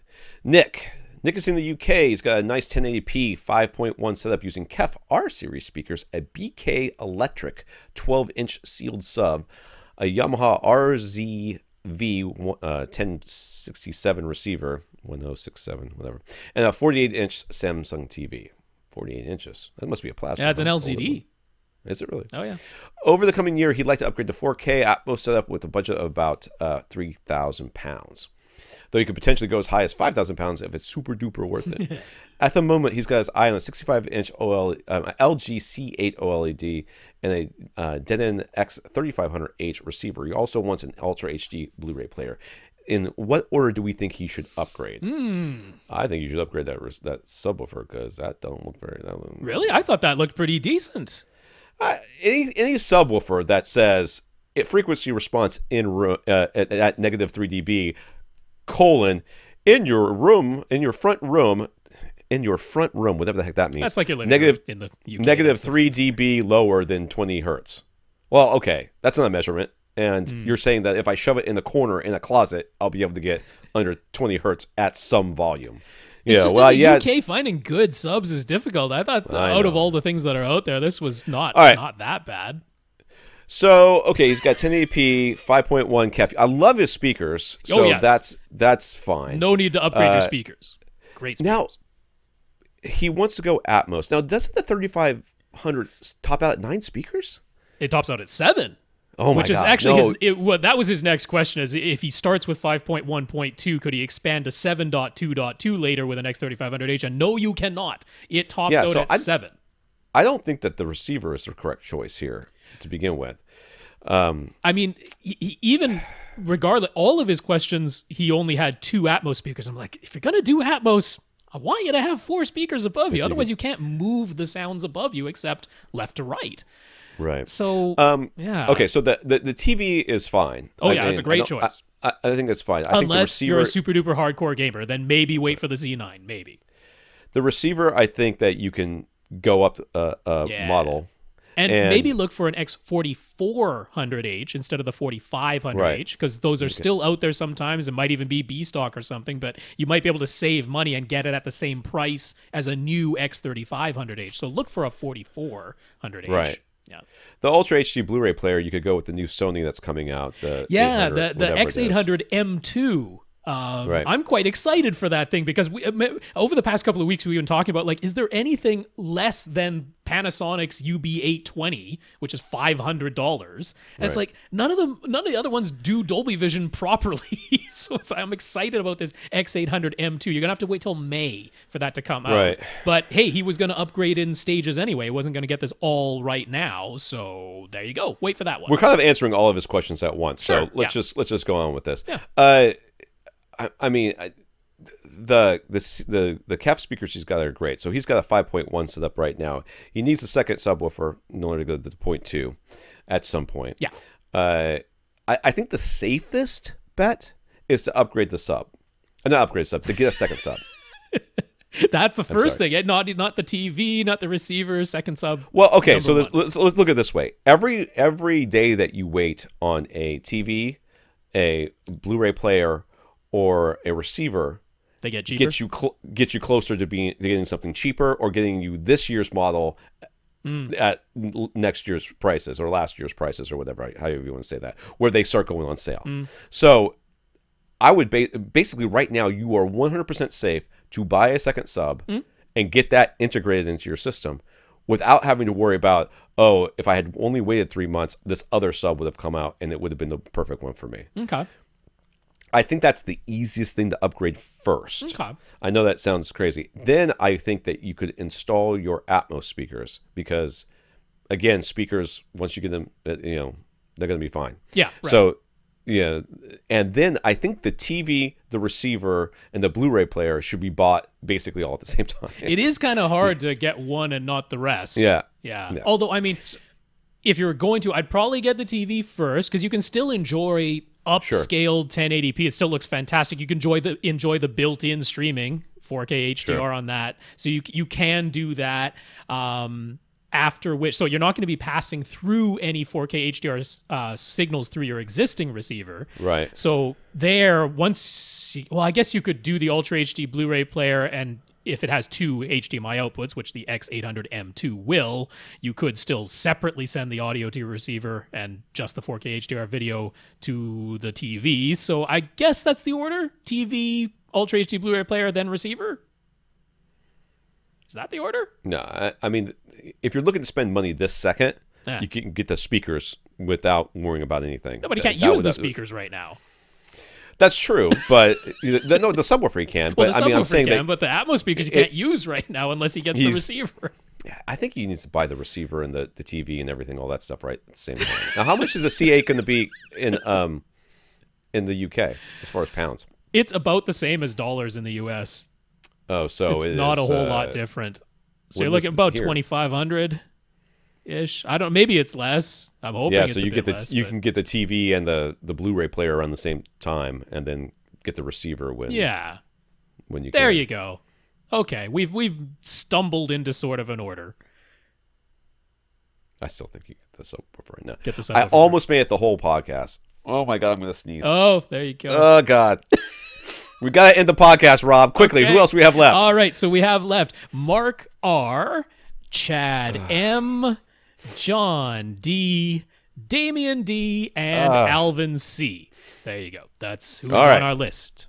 We'll get you guys next week. We're going to thank our listeners of the week. We're going to thank Fab, Bastian, Jason, and Zachary for going to www.avrent.com and clicking on the Buy Us a Cup of Coffee link and giving us a PayPal donation. We want to thank our 76 patrons over at patreon.com as well. Yeah, that's Fab, Bastian, Jason, and Zach. Thanks so much for those PayPal donations. And to our 76 patrons over at patreon.com/avrantpodcast. Thank you so much for the financial support.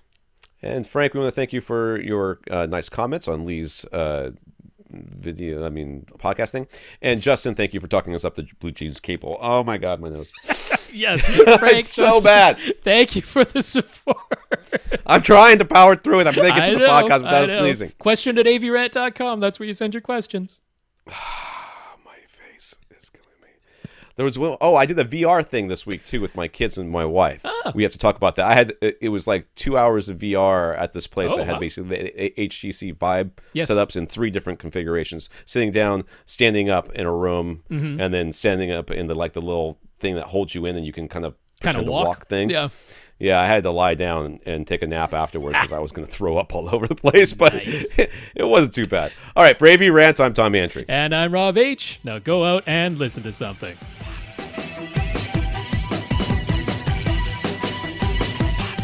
Want your question answered? Send it to question@avrant.com.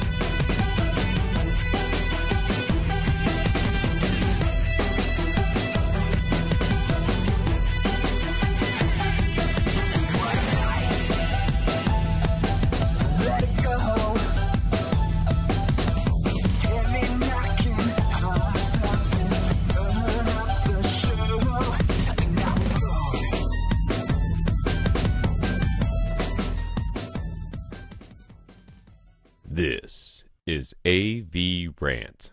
Now go out and listen to something.